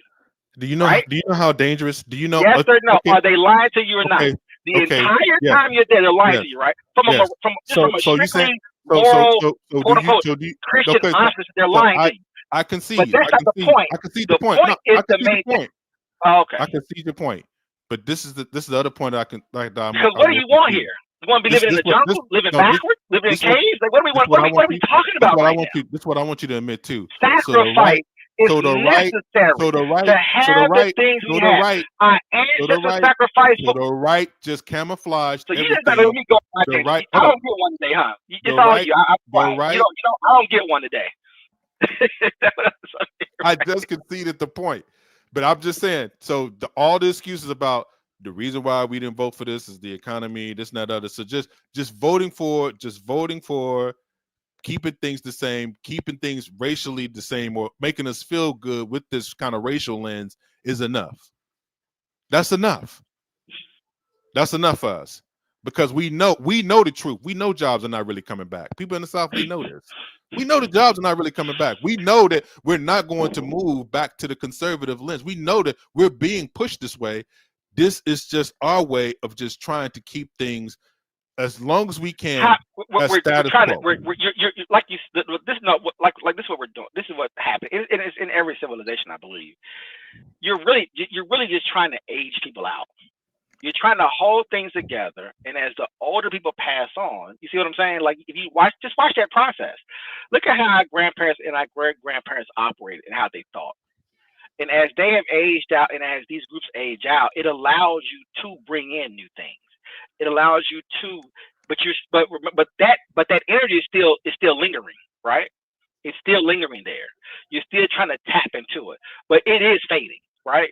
And as the 20-somethings and the teens, as they get into think about that, as they get into their 50s and 60s, just how different it's going to be. Because, like you said, you're trying to slowly transition. You're programming everybody already, right? AI is coming, robotics is coming. A lot of we're already letting you know pretty much all the jobs, and we'll see how it's going to really play out in the next 50 years. But all the jobs you have now, be you a lawyer or engineer or a truck driver, a lot of it's going to be automated. A lot of it's going to be done with machines. A lot of you know what I'm saying? So people, but when you do that, it freaks a lot of people out, right? It creates paranoia. It creates propaganda. It creates conspiracy theories. Right? Are they going to put us all? Are they going to start euthanizing us? Are they going to start doing this? Maybe why they introduce abortion? Maybe why they push that agenda? They start to shrink the society down. At the same time, they keep talking about population decline. Well, it doesn't really matter if it declines, because we won't need people anyway, right? So so a lot of things, like you said, a lot of things are at play, and you're trying to really kind of hold it all together for as long as you can, right? Yeah, as long as you can. But I can't. But what you will do. And a lot of folks who think like you, and you would try to just drive this anti-capitalism, anti-conservatism, I haven't said anything about capitalism the anti-traditionalism, whole day. I want that to be on the record. anti-whiteness. I haven't said anything about. Oh, yeah, I'm definitely against anti. I am anti-white. That's for Okay, sure. all right. Yeah, I am I'll that. make sure you listen. I'll make sure you listen. But yeah, I ain't said nothing about. I let that go a long time ago, bro. You bring it up way more than I do, bro. I let that. Well, I knew there was no fighting that. That was a fight. You want to talk about a losing fight? That's a loss. That's an L. That's a big L right there. Well, you know what makes why I'm showing this video, right? Is that it's interesting because if you're studying white society and you're watching, culturally speaking, you're watching how things are shifting and moving for them, right? And just how things are playing out. What makes the white liberal, especially the white female, what makes them so, look at how what they're doing is so dangerous. It's bad. Yeah, I agree. And I'm gonna tell you something. The pressure that they put on other whites, and because of our history, the way they're leveraging black people is so fucking disgusting. I have been saying this for 20 years, bro. I cannot. And like I told you, I don't know how we stop it. And like I said, I don't know how we can. I have not found a way to where we can, kind of chill off of it a little bit. Like pick our moments to do certain things, but not just lean so heavy into it. And I understand why. And we know they have the power, they have the money, they have the resources. When they snatch you up and bring you in, all of a sudden, all the money's coming in. You get all the favors, you get all the approvals, you get all the agreements. Things are just working for you all of a sudden. So I do understand that elixir. We open our economy up to China, and we have made China a great civilization. We open our economy up to South Korea, great civilization. We rebuilt Japan, open our economy to them, great civilization. Thailand, Vietnam, Hong Kong, like we've the Western systems have India, the Middle East, parts of Africa, obviously, right? Like Mexico. I mean, like the things that, so it, like you said, it does get tricky because when you do that, it compromises you, right? So we'll say China's compromised, Japan's compromised, North and South Korea are compromised, they're compromised, right? The Middle East is compromised. They're trying to, the same way we're talking about with black and white in this country, they're also trying to deal with that liberalization, the whiteness of it all. Like how can we do business with you, but try to hold on to what we have? How do we do business with you and some of your things, be it from a right perspective, Christianity, be it from a left perspective, sort of that openness, right? More freedoms, more openness, more, trying to not mistreat everybody, right? But it causes issues when you're trying to maintain a system, right? And so it's always a fight, and all the way to war, all the way to nuclear war, if it has to be, right? To try to organize things around, be it democracy or communism or whatever sort of taking hold around the world. It's a lot of moving parts. That's all I'm saying. It's a lot of moving parts. And I just wish that we had some people that could really just get us to understand that and just take different positions. And really, you see these two women, DC? You see these, right? This video. Apex predators, man. If you cannot process people don't think they're dangerous. That's the problem. That's the problem. They don't think they're dangerous. Tell you. But they teach the kids in America. These look like your school teachers. These are the school teachers. These are the people that raise these are the folks. These are the people. These are the power. These are the power players. Don't you get it? These are the people that are power players. I'm just saying, bro. Like, it's the truth. I'm just gonna tell you about two minutes of this and we'll get off of it. This is Representative Jasmine Crockett of Dallas, Texas. This is our congresswoman who has millions of followers on social media. And she's one of these people who goes viral because she deserves it. And she knows her stuff better than anyone, like that well. And so if you haven't heard of Jasmine Crockett, like, you're welcome for tonight, because this is just, a total treat to have you here. Now, I'm gonna tell you the difference. I'm gonna tell you the difference, DC. A quote unquote black conservative, right? When you see maybe I get a chance to. I'm gonna play you a black person and a white person, and they're both conservatives. And I want you to see how black people are around them versus this. And if you're telling me this is less dangerous, if you're telling me that this right here is all good, if you're telling me that this is the space that you keep telling me about, the space they let you operate, this is the problem. Can you play This is it, right? This is it, right? Can you play this one like that? If you're gonna play this one, then you got, because see, you already, I'm saying you this is my wheelhouse, by the way. I always talked about how dangerous this is. But you're not tied to the Democratic Party. You're not tied to pro-blackness. You're not tied to all these black people coming up here like a Mark Lamont Hill talking about free Palestine, and you Negroes, you next. If you keep supporting Trump and you keep being in America, because you got to be on the Palestinian side and the whoever side, pick some other groups in the world. And if you're not on the brown sides and all the other skin color sides, then you're out of here. What are you talking about, bro? You got to see the other side too, but bro. Mark Lamont Hill, Mark Lamont Hill is bad. Yeah, I agree. Blacks, all of y'all. This is who y'all are tied to. This is who y'all are tied to. I don't care how you want to spin it. And everyone has been so excited about the idea of both of you two women who are out there telling the truth every single day to your followings and doing it so bravely, just like. I just want to say, Jasmine, don't drink the wine. Do not drink the Kool-Aid. I know it's alluring. These, like you said, these are probably your teachers from when you were younger, and you just in the mix, and they just so everything is so. They don't look dangerous. They don't look dangerous. They don't. Oh. No, they don't. But yeah, you got to think about it. Alex Jones and them have a mother. Donald Trump has an immigrant mother. I mean, very similar people, very similar look to them. Like these are the women you see in Bethesda, Maryland. I don't care what you say, DC. Give me the racist. Listen, give me the white boy that's off color, that says the wrong things, that don't know, that will say crazy. Give me the ones that I can see, not these ones that are hidden. Paradox. If I continue to give you that, guess what ends up on the right? They continue to be powerless to this. They continue to be powerless to this. But because at the end of the day, at the end of the day, at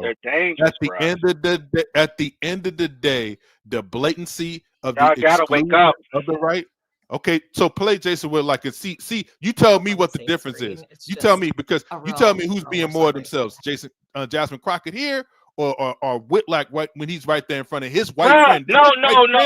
Okay. His white friend, by the way, that's Christian. You play that too. You got to play the contrast. This is bad. That's worse. Have you both here together?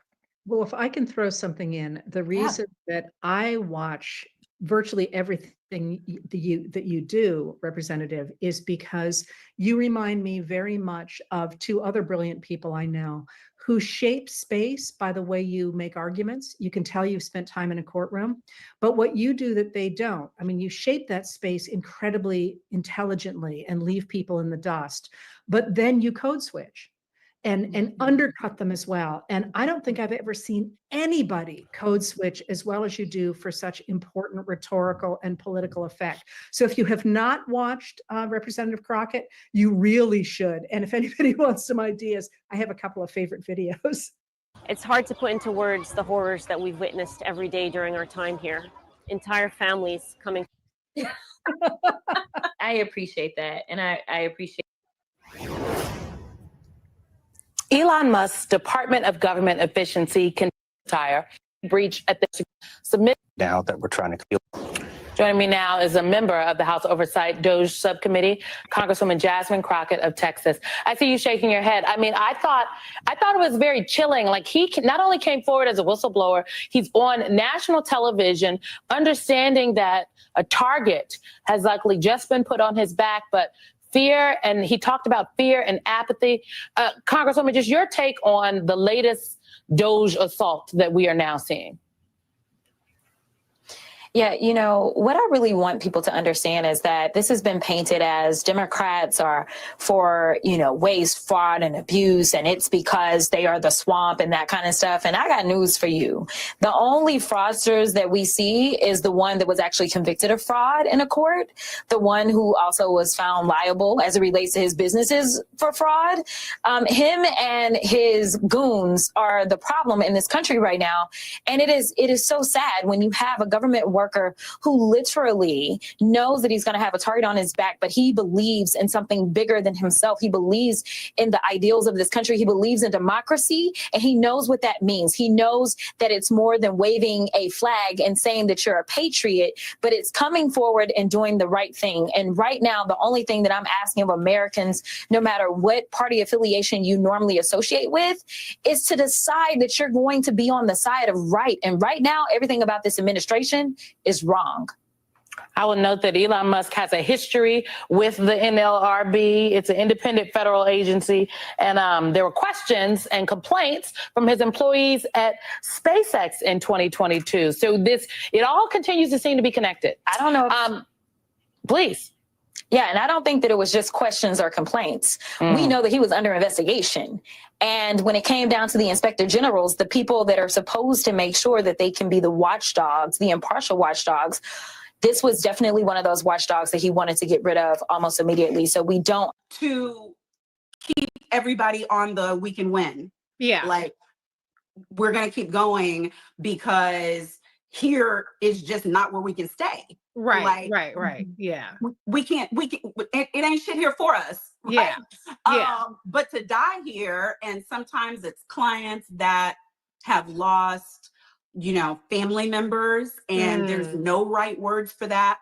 But we do still have to do strategy, still do cases, still do marching, still do legislating, like all the things have to keep happening when people are in grief. Sometimes it's people and I'm unfortunately the one that knows where all the freaking bodies are buried. And so I don't let myself think about all the things I know that I'll never talk about.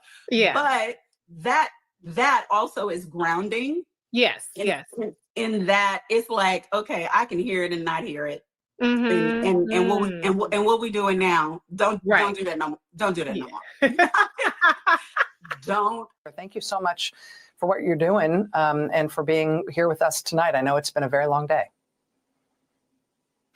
It has, Rachel, but as you said in the intro, I promised Kilmar's family that I would do everything I could to bring him home because, as you said, a court in the United States has determined that he was illegally abducted from the United States and landed in the most notorious prison in El Salvador.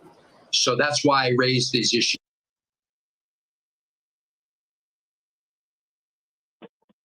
Now, DC, that's all your people together right there. There you go. Nice little package for you.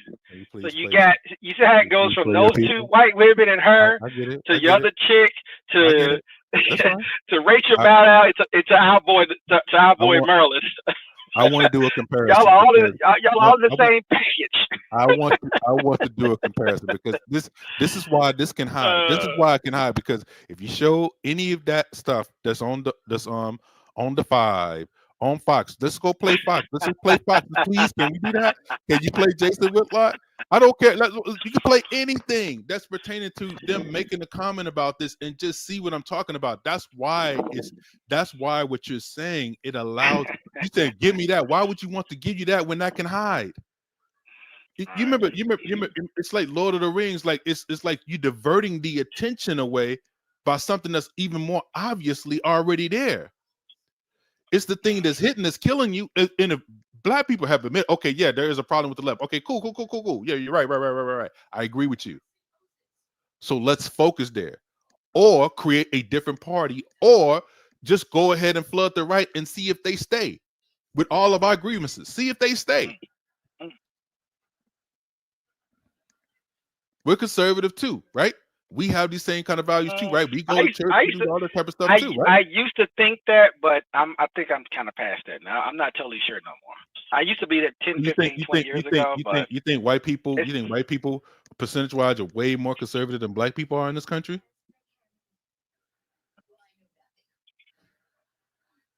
I got to think about that for a minute.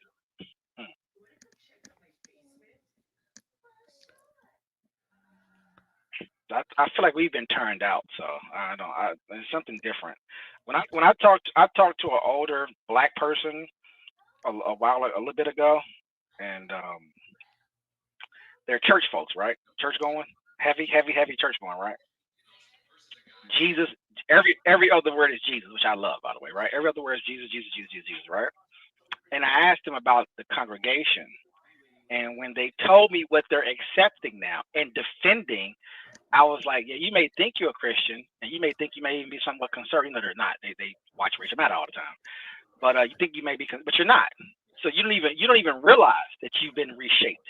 You still thinking one thing, but you've already been moved over. You don't even know it. So like I said, I don't even know if people, like if you did a survey, people might say they're Christian or they're more conservative, they're more moderate, but that's not what I'm seeing though. The actual, they may not be aware of it. The actual behavior is very left. And what they're accepting is very left. Did you drop the link already, or no? You didn't drop it yet? Oh shoot, my bad, I forgot. Yeah, drop that link, man, just for people that want to come up and have issues with what we're saying. Why would they have issues with what we're saying? Just opinions. Free country. Say what you want. Disagreements. I want to hear it. I want to hear what the disagreements are. You know, I want to hear it. I want to hear what needs to be said. It's okay to get a better understanding. It's the system, bro. It's just what it is, man.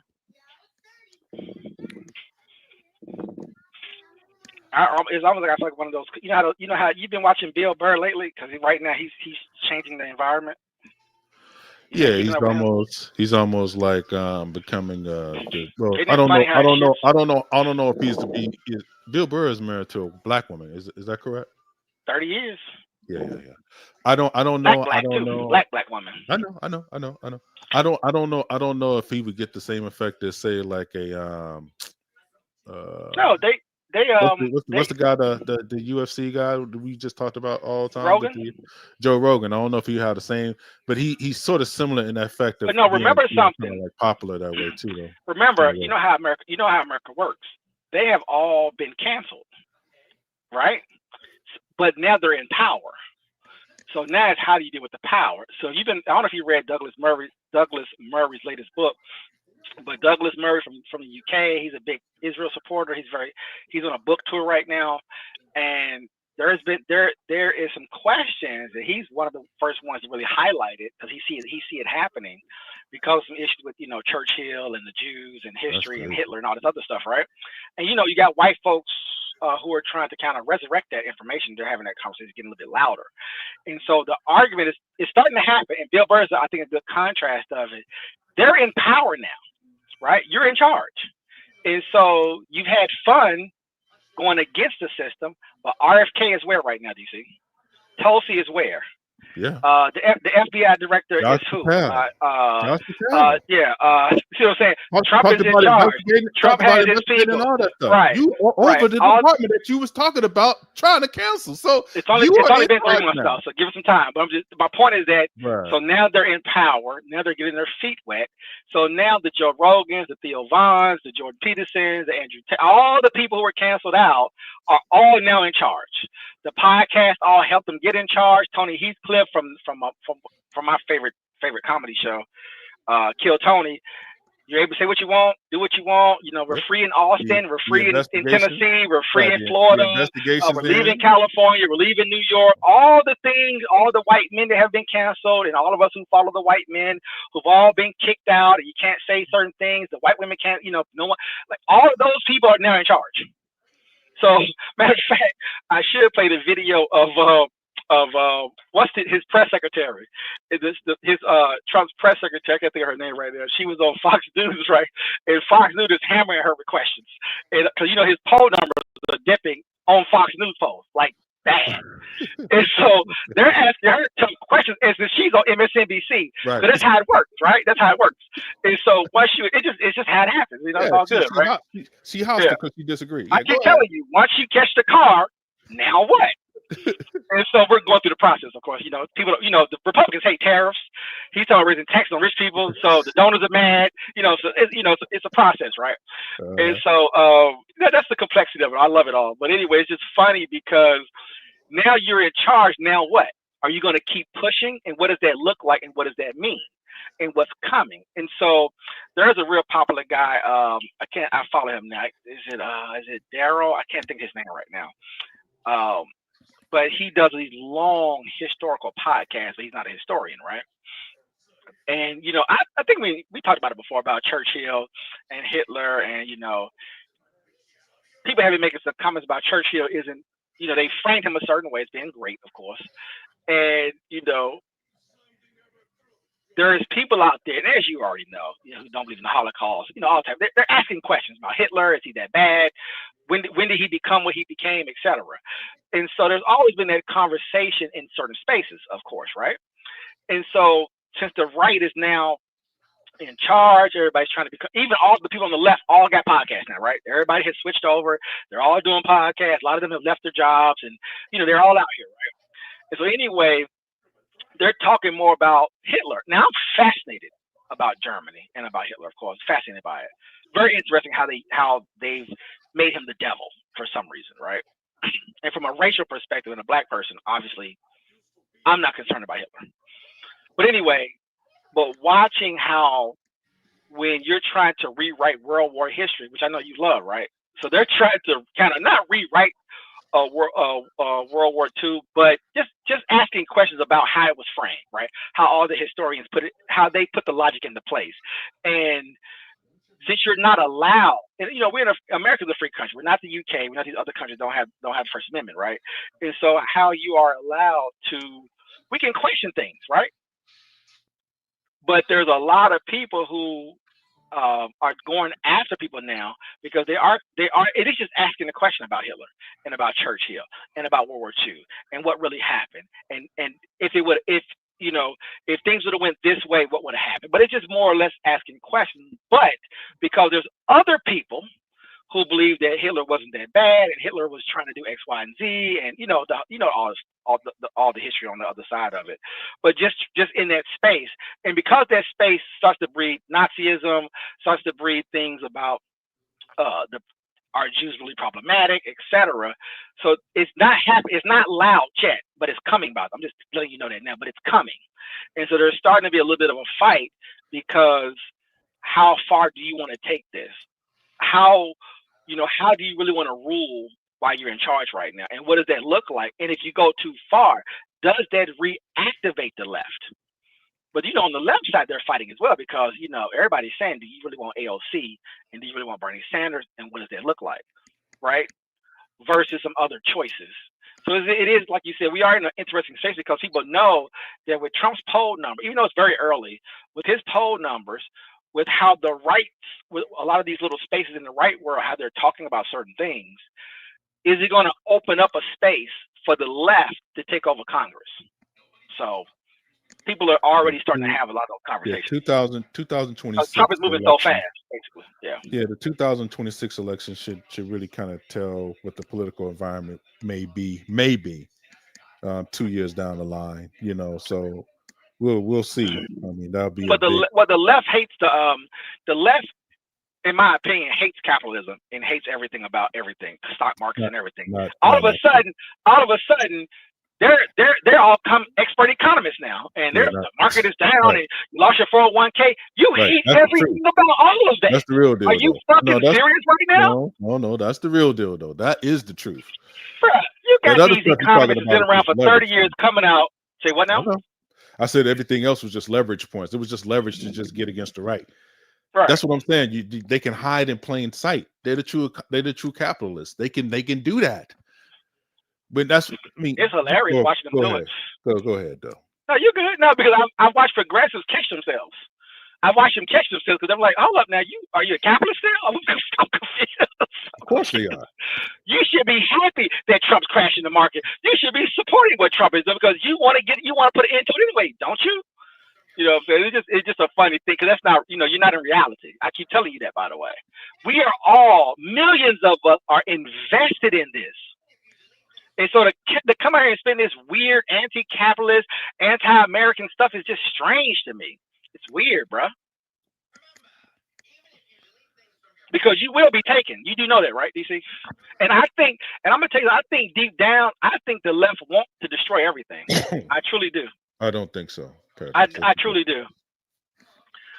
If you abort all your children and you turn all the men into women, you will collapse your entire nation and the Western world as a whole, and you will be taken. That's not even a real thing because most people And you will be taken.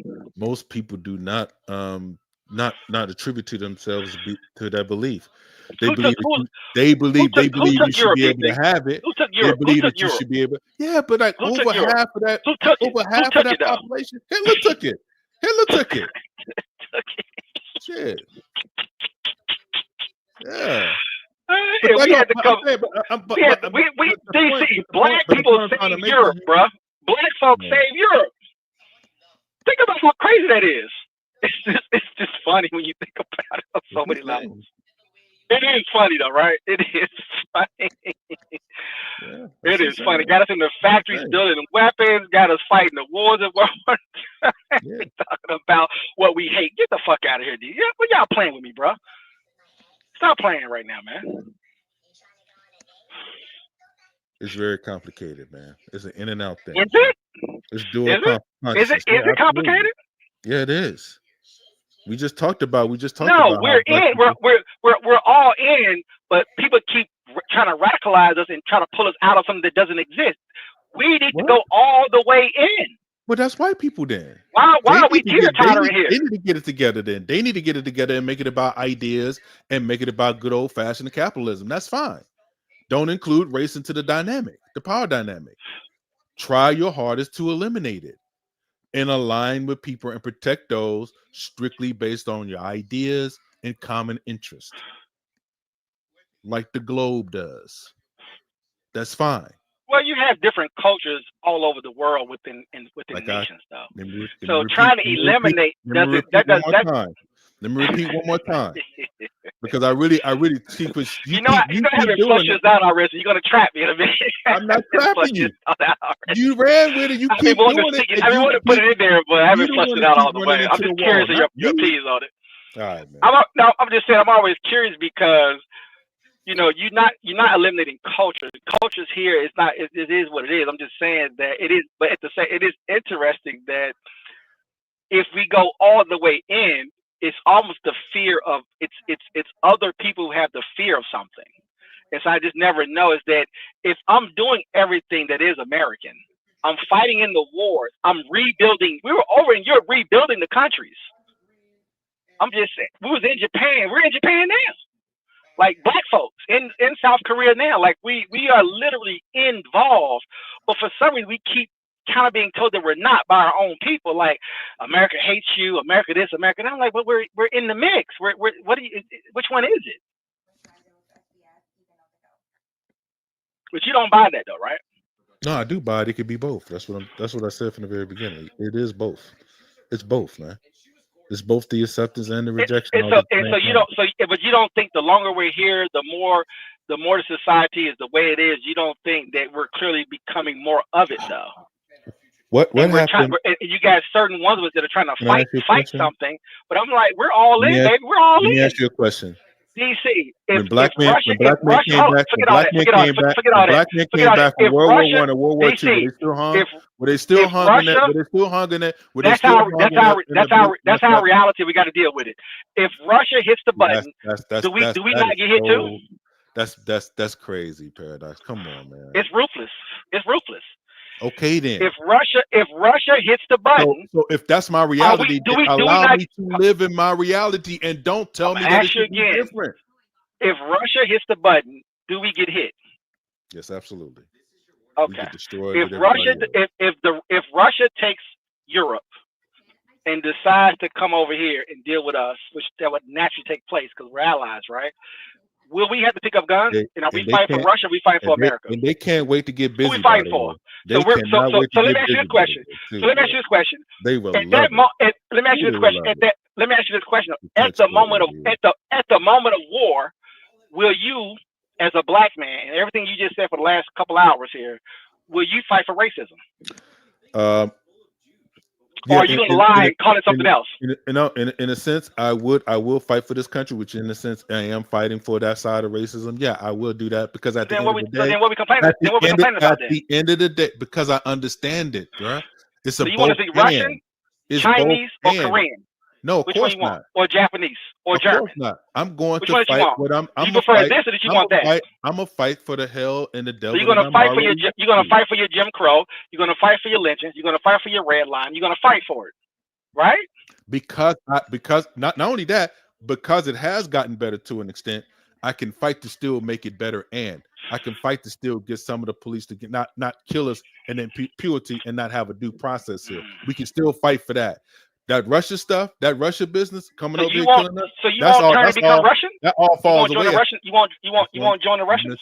You're not listening to what I'm saying, though. You're not listening to what I'm saying. I'm pretty So sure. some of us would join the Russians and Germans. Some of us would join the other side, of course, right? Yeah, there are people. Yeah, there So are I'm people that asking would do you, that. would you join the Germans? I would not do that. Would you No. join the Russians? Would you No. join the Japanese? Give them information, give them intel? Nope. No, you wouldn't? Nope. Okay. Would not do it.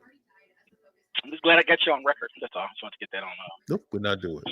And I can still have the grievances with this country. If white men are allowed to have fucking grievances in this country, me as a black man should be able to have grievances in this country. That's the least that I can do. That's as fair enough. As my right. Okay. I can see that. Yeah. So don't try to Jason Whitlock me and make me feel bad for being a fucking black man sitting up there. And I have a grievance. And I don't have right, and he has, that's a wild statement. I don't care because that is a perfect example of that. Because that's what it is in reverse. Because you're sitting there and you can't sit there and complain, and you got to listen to this white guy complain, and you can't say nothing. That's crazy work. That's crazy work, bro. He doesn't, as we always say, if you don't understand racism, you can finish it, right? No, I'm not gonna finish it because you've been trying to beat me down, and I keep resurrecting like the phoenix, baby. every time. I got one more card to play. You know why? Because it is what it is, man. It is what it is, and they won. That's what I'm saying. The liberals, the people, all of that stuff. What does the Germans tell black soldiers? Right. How can you defend? Yeah, they told them. They brought it up. Yeah. But you know what black soldiers understood? Because once they understood, they know that they would have lined us up and killed all of us. And we're going to. We're not going to dilute. We're not going to dilute their race. They call it strange bedfellows because I'm right. We not stupid now. That's one thing black people can do. We could do the social understanding. We understand them socially when it comes down to the demographics. Okay, yeah, we got it. We know. And like I said, those black men went to war knowing that once they come home, they could be lynched by your so-called common person that haven't even fought for this country, by the way, that would spit on your shoes that are shined from the U.S. government. And have the nerve to say we could pick you up, boy, rape your wife, rape your woman. You want to try to tell me that we don't have any of these shadow past in our history from 1945 into 1950 into 1960 into the 1970s paradox? Come on, bro. We come a long way. From the destabilizations of the so-called factories when they would not even allow us to have the protections of unions in this country. We don't have to go anywhere else to have a grievance. We don't have to bring up fascism in other countries. We don't have to do that. We can just talk about what happened here. We don't have to do that. We don't have to reach. That's all I'm saying. So when we start to do what white people got to do that because they don't have nothing to complain about. They're in power. So these people that are sitting there in their plush settings talking about, so you could do this. That's because see, the thing is, they're having a conversation with the white people that don't have as much as they have. They don't have the kind of power that they used to have, and because they took it from them. What was the South mad about? Why did they say that they hated the Yankees? Think about it. You made me capitulate. You made me love you. You don't stay around these people. I do. You're not around them, and then they mix with us. We don't look the same. You know what I'm saying? We're niggers now. Like seriously, bro. Like, dude, I'm just trying to have a conversation. Like, let's talk real here, right? Well, you're fighting through history. You're fighting through certain ideologies, and All right, man. We're going through the process. This is the process, right? Is there anybody in the back that want to come up, man? Because I'm giving like another 30, 40 minutes, man. We can hear them out and hear what they got to say, and then we could check out. We just said enough. But we could play. Oh, we definitely played the Jason Whitlock skit. I mean, I love to see him talk because he's a perfect example of what you got to give up. This is what you got to give up. They're telling Jasmine, no, do that. Go be you, girl. I like when you do that sister girl stuff because they can hide. They can hide. Let me ask you a question about Jasmine, right? I'm cool with Jasmine. This is what's funny about it, though. I know you are. I know you like Jasmine. I know you like Jasmine because I know I love you black like women. strong. You like strong black. You like strong. Of course, black all I women. know. That's all I know. I know that's what you. So I already know. So I know you don't have a problem with that. You don't look at her Dude, as being so-called. Remember something. I know there was very, very few blacks in the history of America who had access to something, but we're talking about two different societies, right? We're the labor class, the slave class, and the labor class. In the labor class and in the slave class, you may try to implement some of the traditional rules from the master class, but as you know, we all working. So as sharecroppers coming out of slavery, guess who worked? My great grandparents, the male and the female, absolutely worked to death, right? My grandparents, the male and the female, worked in farming, worked in factories. So all I know is hard. So the gender part is irrelevant, to be honest with you. It's just that because the society is structured the way it's structured, from the master class, these are the traditional rules that you have to follow and use. But ultimately, you're just labor. Gender is irrelevant. You're just labor at the end of the day. So white folks can push whatever ideas they want to push and do whatever they want to do and fight over whatever because we're in their system, of course, the Western system. But as labor, everybody got beat. My great grandparents talked about it. My grandparents talked about it. The gender part was irrelevant. So I mean, that's just you don't understand that, then it is what it is. You know what I'm saying? But I mean, I lived it, and I mean labor, tough, hard work. I mean labor, bro, and I mean working all the time. Sun up, sun down. Sun up, sun down. I got you. Yeah, after slavery, even after sharecropping, depending on where you were in America and how you grew up, I mean, who your family, because everybody has so many different experiences, and a lot of people, like you said, just like in the Caribbean, people forget. So if your parents don't pass it down, you don't know. You're living right now, and maybe your mother, you know what I'm saying, right? Your parents a little bit of something, but really just have regular jobs, right? So it's not even the same. So a lot of black people don't even really know. I mean, a lot of people I've talked to, even in the same environments, because their parents had transitioned out of really hard labor. You forget because they don't pass it to you, right? You when you're born, you end up going to college, or you know what I'm saying. The world was much softer coming into the 80s and 90s for many of us, but a lot of people, you still had a good percentage of people who still knew, like, oh yeah, my parents, they were farming, they were working in factories with no benefits, no unions, no nothing, working 12, 13-hour days, 6 days a week in the 70s and 80s and 90s, by the way.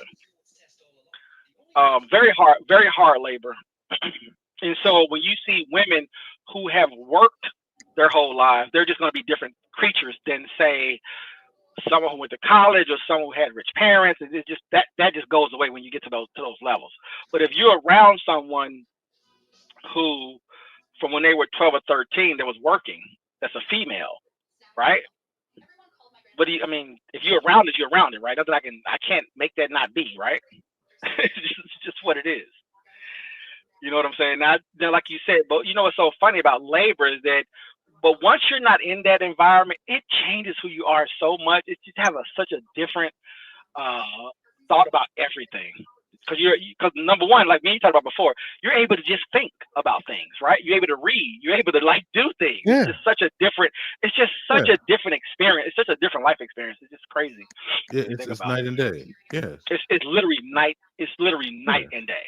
It's night and day. Where he says my role is to confer dignity on white conservatives. Let's play SOT 12. And by the way, you are a token. Hey, Jason.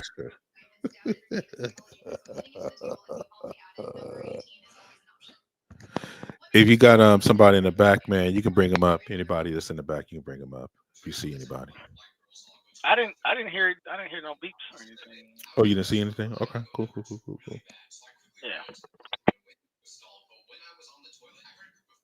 And you're a token. You are in conservative media as a black guy that can confer upon white people the dignity of not being called a racist for having their views. That's why you get paid. And that's why I don't, because I didn't have the privilege of being born. I just don't even. I did not want to play this. That's wow. No, no. It's so good, though. It's so good. But this is not the one. There's another one where he's talking to somebody in the actual studio. That's like Nikki. That's like Nick Fuentes. It's on his most recent. In what studio? That's in on his Whitlock studio. show. Yeah. Oh, okay, I don't follow his friend. Things. I got you. Let me go. Yeah. I didn't know that. Yeah, Let me it's play. his friend. I'll Yeah, play this while I look for it. Is it black or white person? It's a white person, of course. Yeah. Black. He's telling him. I was born white. So oh, my bad. Go ahead. No, he's talking about the Crockett, not the Crockett, the Anthony case. I'm gonna tell you Carmelo something, Anthony right? case. And like you, and like me and you both know, right? See, I hate you gonna pull me back in here, but I'm gonna go anyway. I don't care. So we know Whitlock is not informed, right? And me and you talked about it before. A lot of people on both sides, are not that informed. And when you're dealing with someone like Nick, who's deep into his ideology, it does show itself, because Whitlock's only answer is Jesus Christ, which I think is interesting to say the least, right? Because he doesn't really study European history. He doesn't understand how Europe has been structured over the last 1,000 years or so. He doesn't even look at the information, right?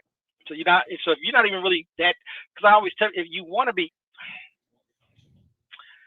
to talk some of this stuff, you want to have some interest. Not you're going to be a historian, right? But you want some interest in understanding specifically European history, but really European history, Arab history, and African history, really, to really get a good understanding. So when someone like him talks, your talking point's going to be very different to counter what he's saying. That makes sense? Mm-hmm.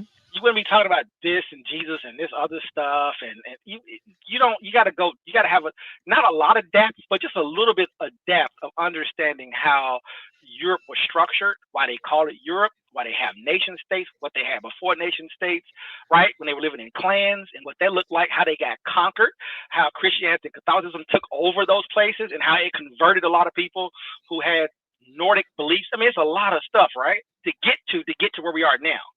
And so when you get a European immigrant like Nick that comes over here, you should be ready for that.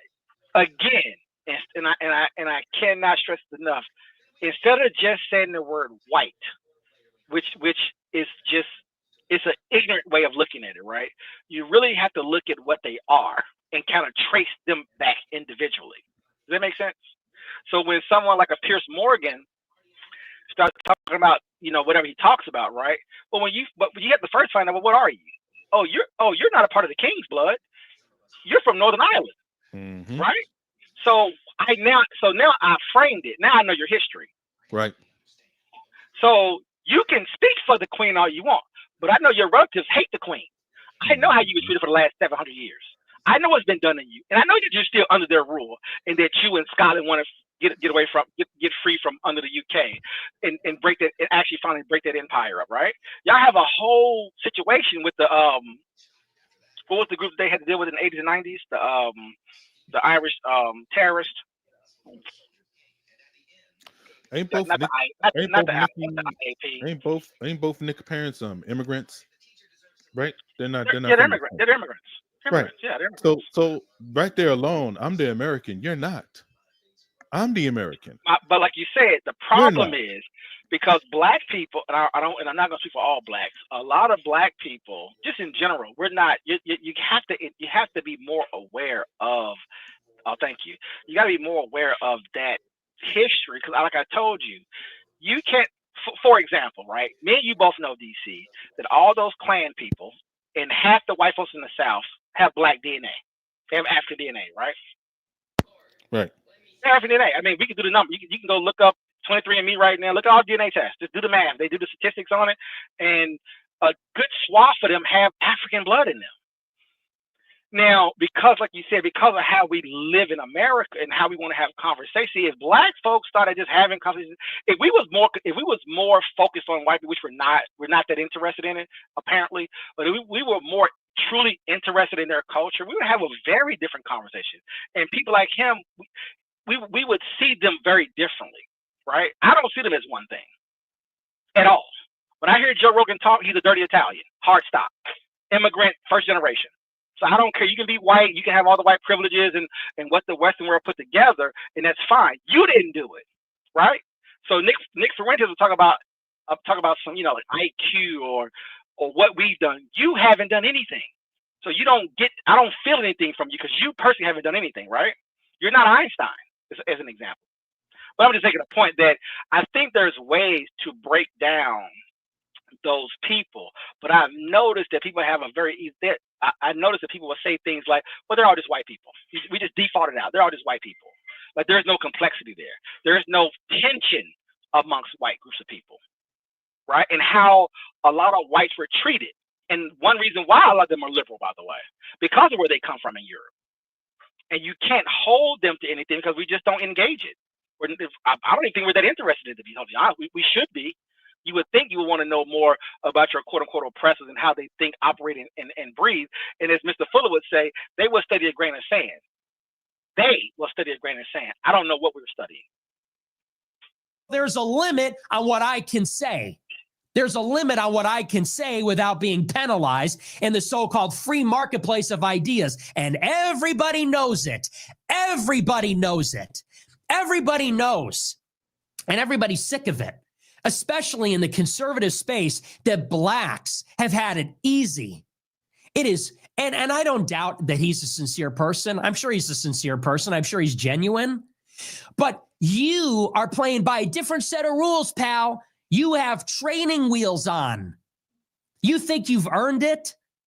Everything you have. Take a look around at your studio, your contract, your employees. If you said the stuff that you said as a white person, your ass would be fucking gone. And everybody knows that. You're on Blaze hosting E. Michael Jones talking about the Jews. It's a good fucking thing you're Black, because if you were. What do you think so far? Well, I mean, this is pretty much. I like it. Yeah, this is old hat, old news for me. So I mean, it's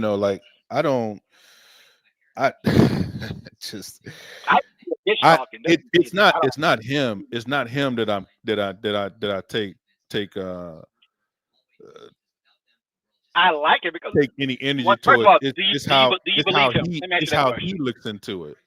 Do you believe him? Do you believe that he believes what he's saying? Oh, I do believe that he believes what he's saying. Yes, absolutely. Do you think people who call themselves white should protect their culture?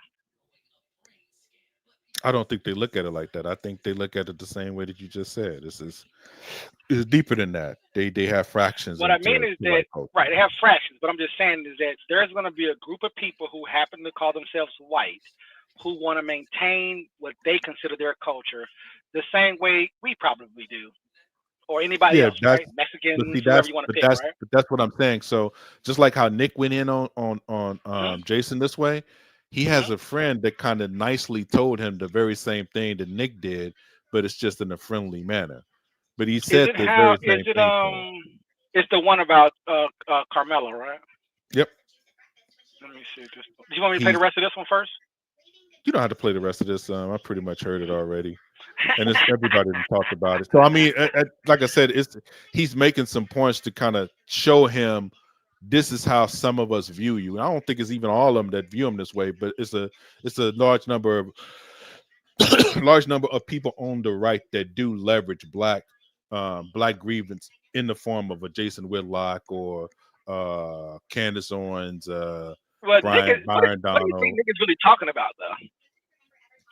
What is he really talking about, you think? I think he's primarily talking about himself and people that believe in the same kind of white ideology. He was bullied by black people when he was younger?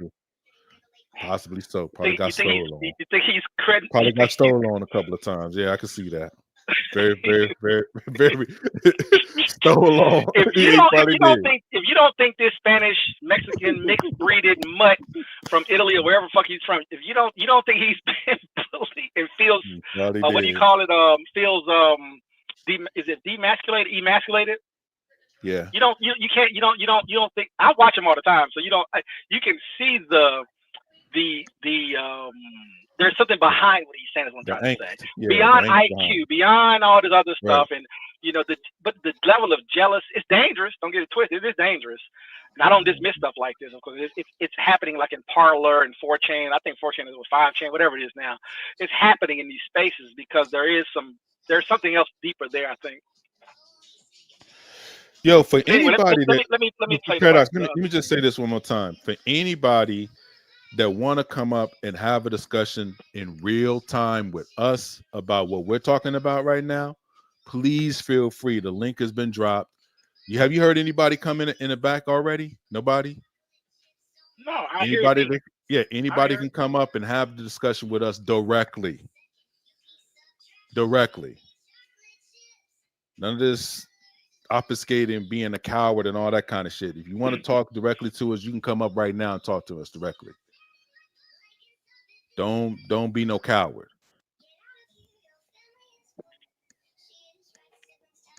I ain't gonna lie to you. I wish we had more Nick Ferrentases that were blonde haired and blue eyed. I tell you that much. But it's always the mixed mutts that be the loudest. But see, they don't. I know they don't, because he's trying to prove his whiteness. I know that. I know that. That's why it's so funny to me. They don't have to do it. But like you said, the guy who ran what is it? The 3%ers, 5%ers, 3%ers, the Boogaloo Boys, or whichever one. It's a Spanish dude. Whatever his name is, Diaz or something. You know what I'm talking about, right? He got arrested. He got locked up. For like 20 years. One of the J6. You know what I'm talking about? Oh yeah. The brother, the Puerto Rican dude that's black. Yeah, whatever he is. Yeah. And the thing is that I follow some people who are in the Klan, and they talk about some of the clans that got kind of blown up back in the 90s. They were just talking about how in some of the Klan, in some of the not Klan, skinheads, different groups or whatever, right? That kind of broke off. They talked about how they would have non-whites or sort of whites that be in charge or be a part of, and then they had to split from those groups because they wanted to try to keep it as white as possible. Wait, let me play this. Trying to both sides this argument. Is this the right video? No, that's not it. It's the white guy's right there in the audience with him. He's on there though. Is it? Wait, let me see. No, he's not on there. I thought he was. Yeah, that's not it. Bad. Yeah, I didn't think. But my bad. They had his picture though. He had his picture in here. So, is it this one then? Maybe. I don't know. Is it this white guy right here? I don't watch it as much as other people. I don't watch it a lot. He's not really. He don't have no information. Yeah. And limiting, white people. Is it this guy? I think that's it. Another dirty Italian. Lord have mercy. The truth behind Protect White Americans movement. I'm sitting here as a black man. So it's not it. I think this is it. Yeah, play it up. I think that's it. You know what? You know what I thought I thought he was in the studio with him though. My bad. Oh, it's not him. I don't know. I thought the guy was in studio with him, man. Let me. Did he look like that? I don't remember what the dude looked like. I had no idea. The truth behind the protest, white Americans. What is this? The truth behind the truth behind the protect. To protect white Americans. What movement is this? Unite the white. This would be good then, right? You know what's so funny, right? You know what I love about this, right? Because Candace Owens is moving back to the black people, right? You know about that. You heard about that, right? Yeah, I have heard about that. She's trying to. Now, me and you caught her doing it. Has it been a year now? 8 months ago? 9 months ago? I forget. Mm-hmm. So what's so funny is that, like you said, it's really the complexity. So I don't care if you're on the left or the right, and you're black. But you need to do your best. You don't got to read every book in the library, right? You don't got to look at every article in the world, right? You don't got to do all of it. But you do got to spend some time at least trying to understand that if you left the left or you hate the left, right? And you have issues with black folks who are on the left, you have issues with BLM and DEI, that's fine. You can make money off of that. That's cool. But while you're doing that, as me and you both know, we've talked about this. You're going to run into exactly what's happening right now because now they're in charge. And because they're in charge, they're able to now project. And once they project, now blacks and others non-whites have to deal with the right in that world they live in, because now they can say what they want to say. You don't even realize something. They have been suppressed. So you're trying to protect them and move to that side. They're saying, fine, we want you to protect us. We're going to bring you over here. We're going to put you up and show your face, but be ready for us to show ourselves. Once we show ourselves, you need to be educated enough to understand it, right? Because to pretend, I love this, by the way, I hadn't even seen this before, but to pretend that there's not a white movement is insane. I mean, it's insane. And to approach as if you're ignorant to it is also insane. It's literally insane to me right now, by the way. And Are we got not the being same attacked? days. Are we not being attacked? Do you turn on your Right. X feed every day and see dozens Yeah, you can rewind it to in the America beginning to where they start talking. Yeah, it's But we it's have not that long. Your explanation about why you're leading. I just want to know, why can I get a good old German, Swedish, Nordic, Finnish, Switzerland, Holland? What's the area called? What's those countries called up there? The Netherlands. The Netherlands. The closest you have to it. Well, the closest you have to it, it's not as aggressive, but the closest you have to it is like a Richard Spencer type. That's all we get. What's the other guy? Matt. Well, Matt Walsh. He is something in there. Yeah, these are mutts, bro. These are mutts. Yeah, these yeah, are still kind of half breeds. These are all half breeds. Ashkenazi Jewish. Yeah, and they're hiding. Yeah, they're all hiding. They're all hiding. Hiding in plain sight. Yeah. Going hard too. I want to get out. I want to get a pale skin, you want a Mitt Romney type. Mitt Romney. Blue blood, green vein, pale skin, hardcore, hyper white German to talk that talk. Because even Hitler couldn't live up to his ideology of the pixie nose blonde bitch or the Viking. I want a Viking. I want the ones that went and conquered Europe, that turned all of Europe into bitches and made them bend the knee. You know what I'm saying? I want those. Where are those people at? You know what I'm saying? Like, we get these half-breed, mutt mixed Italian, dirty ass eggplant Italians, these trashy Spaniards. You get everything else, but we cannot get. I can never, you know what I'm saying? I want a Joe Biden, shit, a George, give me something to work with, right? You get motherfuckers that's chasing whiteness like we chasing whiteness. I think they're saying the video or the audio is. You do know this man is from like what's that little Southern island? European country? Southern Europe. What's the little island in Italy called? That's really African, probably. Sicily. It's fine, but the video cuts in and out a little bit. Jake, why are you leading this protest in Frisco, Texas tomorrow? Jason, thanks for having me on. You know, normally I'm very jovial when I join your program, just getting out of prison. 86.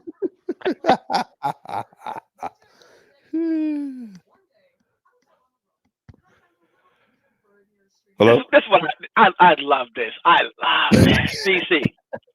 Do you understand the folks that I have been following have been talking about this forever.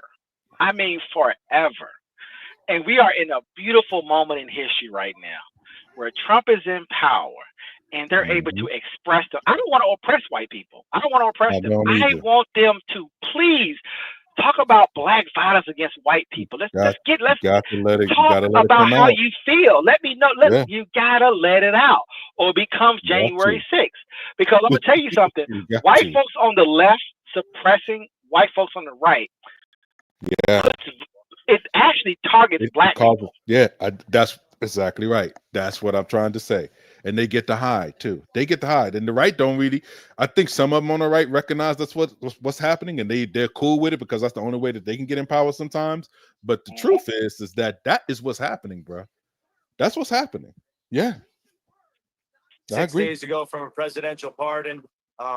This is the type of thing where justice needs to be served. In this case, we have a killer on the loose, which you have said multiple times here. Let me set myself for the future, the next 18 months. I do know they're going to stack this, and it's going to force me to shift. I think because I know what's coming. I know it's coming. I don't know when or how or what way it's coming, but I know it's coming. This man killed Austin Metcalf in cold blood. And there used to be sacred honor amongst men, a time where we could grieve, where the... Where's the due process? And I'm going to put this out. I'm going to put this up. Do you see how the language shifts when it's like on the opposite side of it? That's all I'm saying. I love it. I love it. That's all good. But I will let me start to protect myself here a little bit. No protection. Just let it. No. You what? You fought. No. Bro. No, sir. I can't. No. You gotta. Let me create a little bit of deception. Let me do a little bit of deception. I need to practice some deception. So look, now as these things stack, as they stack up, right? As everything starts to stack, it's gonna make everyone make a decision, right? And now this is the thing. Now you cannot become liberal because this is happening. You have to hold position, right? So let's see what Jason does. Let's see what he does. Public could gather together and show up and show support for senseless violence. This is senseless violence. And they have stolen that from us. Part of the PSYOP with January 6th was to try to turn people away from exercising their God-given rights. And that's what we're doing today. We're standing up. I am a white American. I am Jewish by bloodline, Christian by faith. And I told you he was a mutt. He was a mutt. I told you. DC. The only black person I know outside of the Nation of Islam, the only person I know that made sure that he would check white folks was Paul Mooney. Yeah. And I'm gonna tell you something. Yeah. The reason who was either. Right. The reason why I can't listen to black people, especially pretty much no black person, because they're all on the left, pro-black or not, they're all all the black comedians, they're all on the left. Okay. I'm gonna tell you why it's so fun. I'm gonna tell you why. And even the black comedians that I follow who are on the right, one thing I notice, even with white people themselves, is that because Paul Moon is my contrast, is that or comparison is that if you actually talked about them, it would take care of itself. Things would naturally take care of itself. And Paul Mooney is probably the outside of like a Khalid, is probably the only other person or Mr. Farrakhan are very few people, right? But I wish we just had more of that energy where we can balance things out. If that makes any sense to you. Because if we're having a real conversation, the first thing to do is to identify you. I'm glad he did that. I'm glad he identified himself. Very important, right? Because he's been radicalized, but at least he knows to identify himself. And that'll help balance things out. Because see, Whitlock has to deal with thinking that race is only on the left and being trapped in that environment. And that the right, because of his ignorance, he's thinking that it's what is it? Race not don't invoke race, right? Or race neutral. Now me and you both know that nothing is race neutral, obviously, right? You have to recognize culture. So running to the right, you still have to recognize the culture, but you can't, just like on the left, you can't let the right gaslight you as a non-white person no different than on the left you can do it. Jasmine Crockett has to be very careful that she doesn't get into that trap. The same with Jason Whitlock on the right. But anyway, I know why you're quiet, by the way. Just so you know, I know why you're quiet. I'm not gonna go all the way, by the way. But I know why you're quiet, just to put that out there. I know why you're quiet. I understand that my community There are millions of white Americans out there living in fear every day of being terrorized. Every single day I turn on my X feed and I see hundreds of videos of young Black women and men attacking, gang beating, curb stomping, robbing, and terrorizing the white Americans. And I have to stand up as a leader of my community and address this for what it is. If it were just a couple cases left or right here. Would you like to respond to that?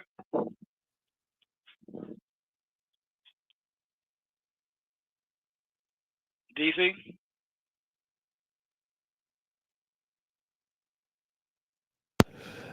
Yo, yo, yo, yo, yo, yo, I'm here. Do you want to respond to what he just said, or you good? No, I'm good, man. You know what I So what I'm now he's thinking, on bro. social media. Now I'm in the white spaces on social media. If you Yeah. follow white folks on Twitter, and we're on the Code Breakers channel, so you see I follow a lot of that shit. Yep. You know that constantly on Twitter, the feed that I'm in, the feed that we're in on Code Breakers, and then my own personal feed, is that literally every single day for years now. At this point, for years, what he's saying is what they've been putting out for years. So if you're in that stream, what he's talking about is all you actually see. By the way, I don't know if you've noticed it on our feed, right? Is that they have charts and graphs, statistics, stats that all show these anti-black stuff, and then all the way down, you will constantly see blacks beating up white folks, male and female. It's very interesting.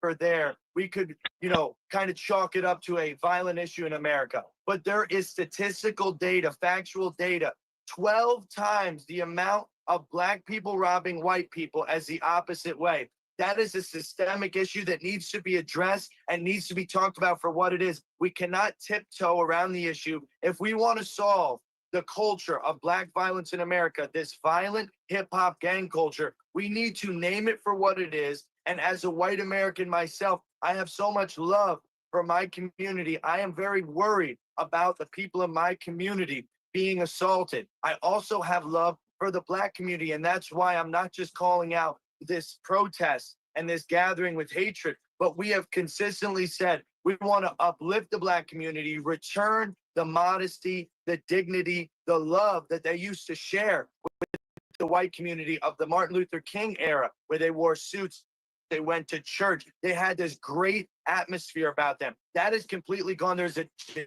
degenerate culture that is pervasive in a large majority of Black Americans, and we need to address it as white Americans and say, please stop predatorizing. And please is a nice word. We're demanding, we're making a show of strength and a love of unity, demanding in the white community, stop predatorizing white Americans. You have been brainwashed, the Black community, in by and large, not your audience, the Black conservatives that watch your program, which is an amazing program, have nothing really to do with what we're talking about. But the other, I would say, all of the people who voted for Kamala Harris, which 97% of Black women voted for Kamala Harris, and over 80% of Black men, those voters, that population, I am addressing those people today. They have ingrained inside their own youth by propping up athletes, ball players, rappers, and other basically people that are living for the moment, not trying to sew in any type of longevity. There is a epidemic of. I'm just gonna say, DC, I should have not played this video. Immediate gratification in the Black community. No one is willing to go to college, buy businesses, and it will by and large and build into their community. As soon as one of these rappers or ball players gets any money, they move out of their community and they move into a white community, and they bring this degenerate culture with them. And eventually it is spreading out into the suburbs. It's spreading out into all of America. We are not safe. The white people in America are not safe right now. And we need to address and build with the Black community to restore peace and honor amongst the different races in America and return to e pluribus plurum, out of many. I finally figured out the real difference between a Mazzato knife and the ordinary stuff. We've all seen. One. Jake, you're wearing a cross. You part of your survival in prison was turning to the Bible, and the racial idolatry that you're talking about, and limiting, white people. We're being attacked. I'm sitting here as a black man. Are I we got not the being same attacked, data. Jason? Are we not being attacked? Do you turn on your X feed let me- every day and see dozens and Jake, let dozens me of finish. videos of white people being Jake, attacked by black Jake, people? I'm asking you a Jake, question. Do you Jake- see that or not? Are Put you Jake willing on to pause. Put Jake on pause. Put Jake on pause or hold. Jake, I'm not interrupting you. I'm gonna let you speak for as long as you want to speak, but I get to talk on this show too. And so, what you said, there's truth to what you said, but there's also this truth. This black pagan culture that has been adopted among a mass number of black people is killing and destroying far more black people than white people. That does not excuse what is happening to black people. What white people. I'm not But here to address that today. I'm here to stand for my community I today. got it. Put him back on pause. Let me finish my point. See, that's my point is. rewind, Could we mute rewind him that. for a second? See, that's the part that I think is saying important, right? That I cannot excuse what is happening to black people. What white people. I'm not But here to address that today. I'm here to stand for my community I today. got it. Put him back on pause. Let me finish my point. Black on My black point violence is an is, could we mute him for a second? I'm saying that I'm more likely to be harmed by this pagan culture, far more likely than you.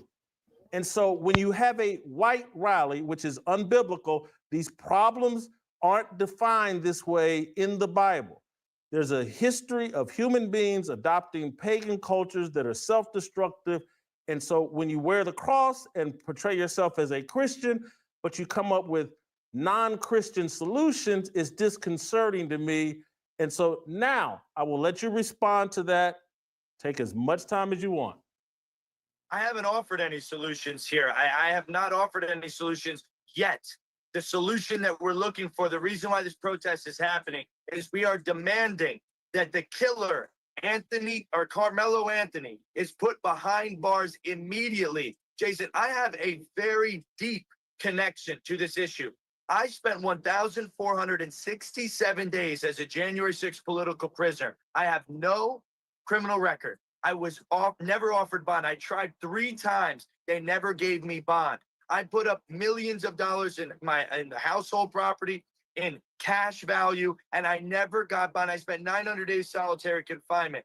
There is a discrepancy, an unequal application of the law, a selective prosecution happening to white Americans right now. If the Black American community can understand 60, 70 years ago what was happening to them in the down South, where the judges and the juries were being inordinate and being selective and making sure that they had no chance of justice, then you must recognize that same thing is happening to our community. The Black young men that are perpetrating violence on white men and white women across this country are in a revolving door of bail. In New York City, where I am from, and now I'm living in Florida, there is a bail reform act that literally puts killers, robbers, rapists, and all of these Black violent perpetrators back on the street to perpetrate more violence on a predominant amount of white people. This is insane. We need to address the issues at facial value. We can't tiptoe around this thing. We need to call, as a member of my community, now the Black community, for even allowing this type of culture to pervade you guys. You need to deal with Black on Black violence on your own, but you also need to say, we are perpetrating violence against white people in mass. They are not safe in the country where they are the predominant race and heritage and culture. And this is not true. We are being very, basically, the white people in America have been quiet and been very patient for a very long time. And this is the first time there is an anti-white violence rally ever in America that I can name, that has no ties to KKK or anything. I'm Jewish and I love my Black friends, and I love you, Jason, with all my heart. You are my Christian brother. We are in the body of Christ, but it is up to you and the members, the Little Gunna and Little Ty Savage and all these rappers They are perpetrating violence with the culture they are spreading against my people that I represent. And I'm here today to make a stand. Actually, tomorrow at 11 a.m. Central at Kai Kendall Stadium, the place where Metcalf's blood is still fresh on the bleachers. Tomorrow in Frisco, Texas at 11 a.m., we will be praying in the name of the Lord Jesus Christ. We will be advocating for white safety, for white people to protect themselves against the violence that is being perpetrated against us. And of course, we will be addressing the issue of the violent gang culture that has basically usurped the entire Black ideology in America, and calling upon our Black brothers to stand with us and to extricate, to drive that out, to condemn that culture by and large, which I know. DC, you still there? Or you busy? No, I'm still here. That's pretty heavy, right? Why don't we just start with this video? That's all it is. This is beautiful.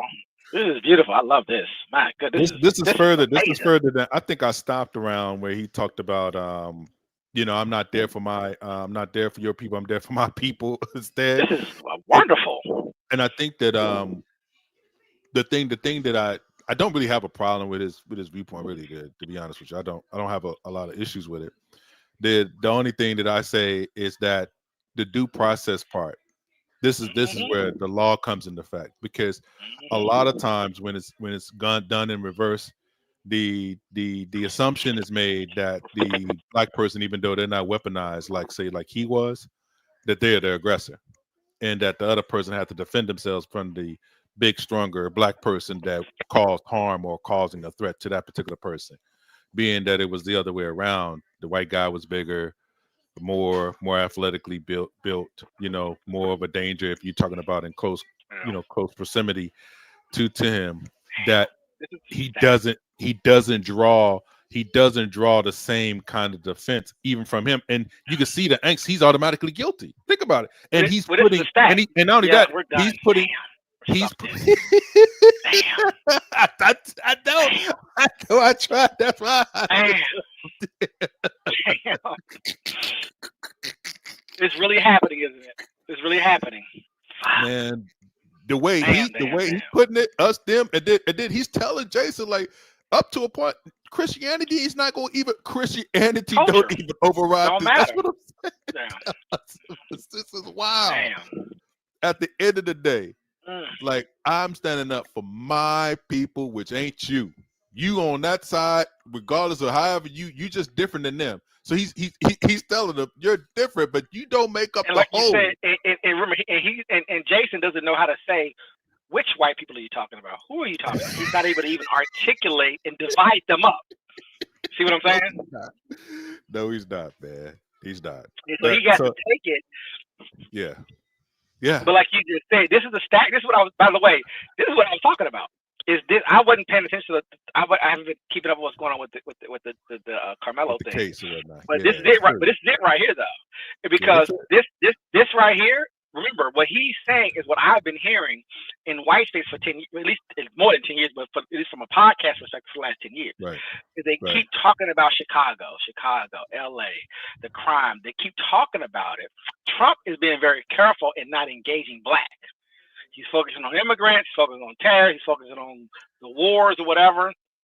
And I'm assuming it's coming, basically. Just look at this one little video here. But yeah, where the energy at though? Where's the energy though? That's what I'm saying. Where's the energy though? Right. That's what I mean. Yeah. Right. Because the way he's framing it is what I've been hearing for years now, which is y'all keep talking about Black this and Black that, but our counter to that is that, well, the people who commit the most crimes on us, statistically, at least the numbers they put out there, not saying the numbers are accurate, is that white people are the ones that are being violated physically when they go into cities, when they can't go to certain places because there's Black violence there. And like you just said, because the door has been cracked open, you can't. Of course, Jason, he can't go hide in liberalism, right? So Jason has to get quiet and allow the Blacks on the left and the whites on the left to counter this. Yep. Because he don't have language. He doesn't have, because he's already committed to what the guy's saying. Everything that Jason, the Hodge twins, Candace Owens, he thinks Jesus Christ overrides it, and it doesn't override this type fucking retarded. Yeah, it doesn't override it. So yeah. Well, how like you said, you understand the Christian Crusades, the Catholic situation, the Romans, and the history of Jesus really, and what that really is. And like you said, it's not going to override. And it's just that you got to know some of that information, right? Because it'll connect to why they use Christ, they use Jesus, they use Christianity, and the Spaniards use Catholicism to convert the natives in the America. I mean, you need to understand all of that, by the way. You can't just be in this anyway. I don't even want to do that, but it's just you got to know some of that. But we can stop here. We don't have to go further. It's so good though. I need to hear this. I gotta run. I gotta make a move. I gotta run out. Man. But that's the thing. I want to stop here. Let me just say in closing, because I really gotta move. Just to let you know, Paradox, they're clipping us right now, so that's a good thing. Hopefully you guys will join the channel. Not join the channel, become subscribers. If you don't want to, then that's fine too. Like I said, we dropped the link. We allowed anybody that wanted to come up, that wanted to speak their piece. You could do that. There's no issue with that. But please do your best. Do your best with clipping us out. Do your thing, because best believe we will counter. I'm going to counter. I know Paradox don't like to do that, but do what you will. They don't exist to me. Please, no. Please do what you will. Make it good now. Be accurate, because best believe we're coming for that ass. So do what you do. Do what you do. Do get all your points in. Do your thing and all that, and then hey, let that be what it is, and then we'll do our counter, and then we'll keep it moving. But other than that, man, we thank everybody for coming through. Hopefully, some of the information that we shared is constructive. We're still learning, like Neely Fuller always say, and yeah, we've been to accuracy, and we've been to the truth. Nothing else. No rhetoric, no opinions. Forget all that. Whatever the facts are, that's where we lead to. That's what we're going to lean to. We concede and we move on from bad points. Period. That's all I got to say. You got anything you want to say, bro? I'm just going to say, you just finally got me a good video that I haven't seen yet. we can discuss on the next one. I got to roll, man. Is so good. I gotta roll. You gotta watch the whole thing, and then we'll I'm about to watch it when we get off. I'm watching. I can't help my. I mean, I was trying to stay out of it, but I already see what's about to happen. I mean, it's about to happen. So there you go. Yeah. All right. Well, anyway, this is Paradox, and this is DC. Until next time, peace.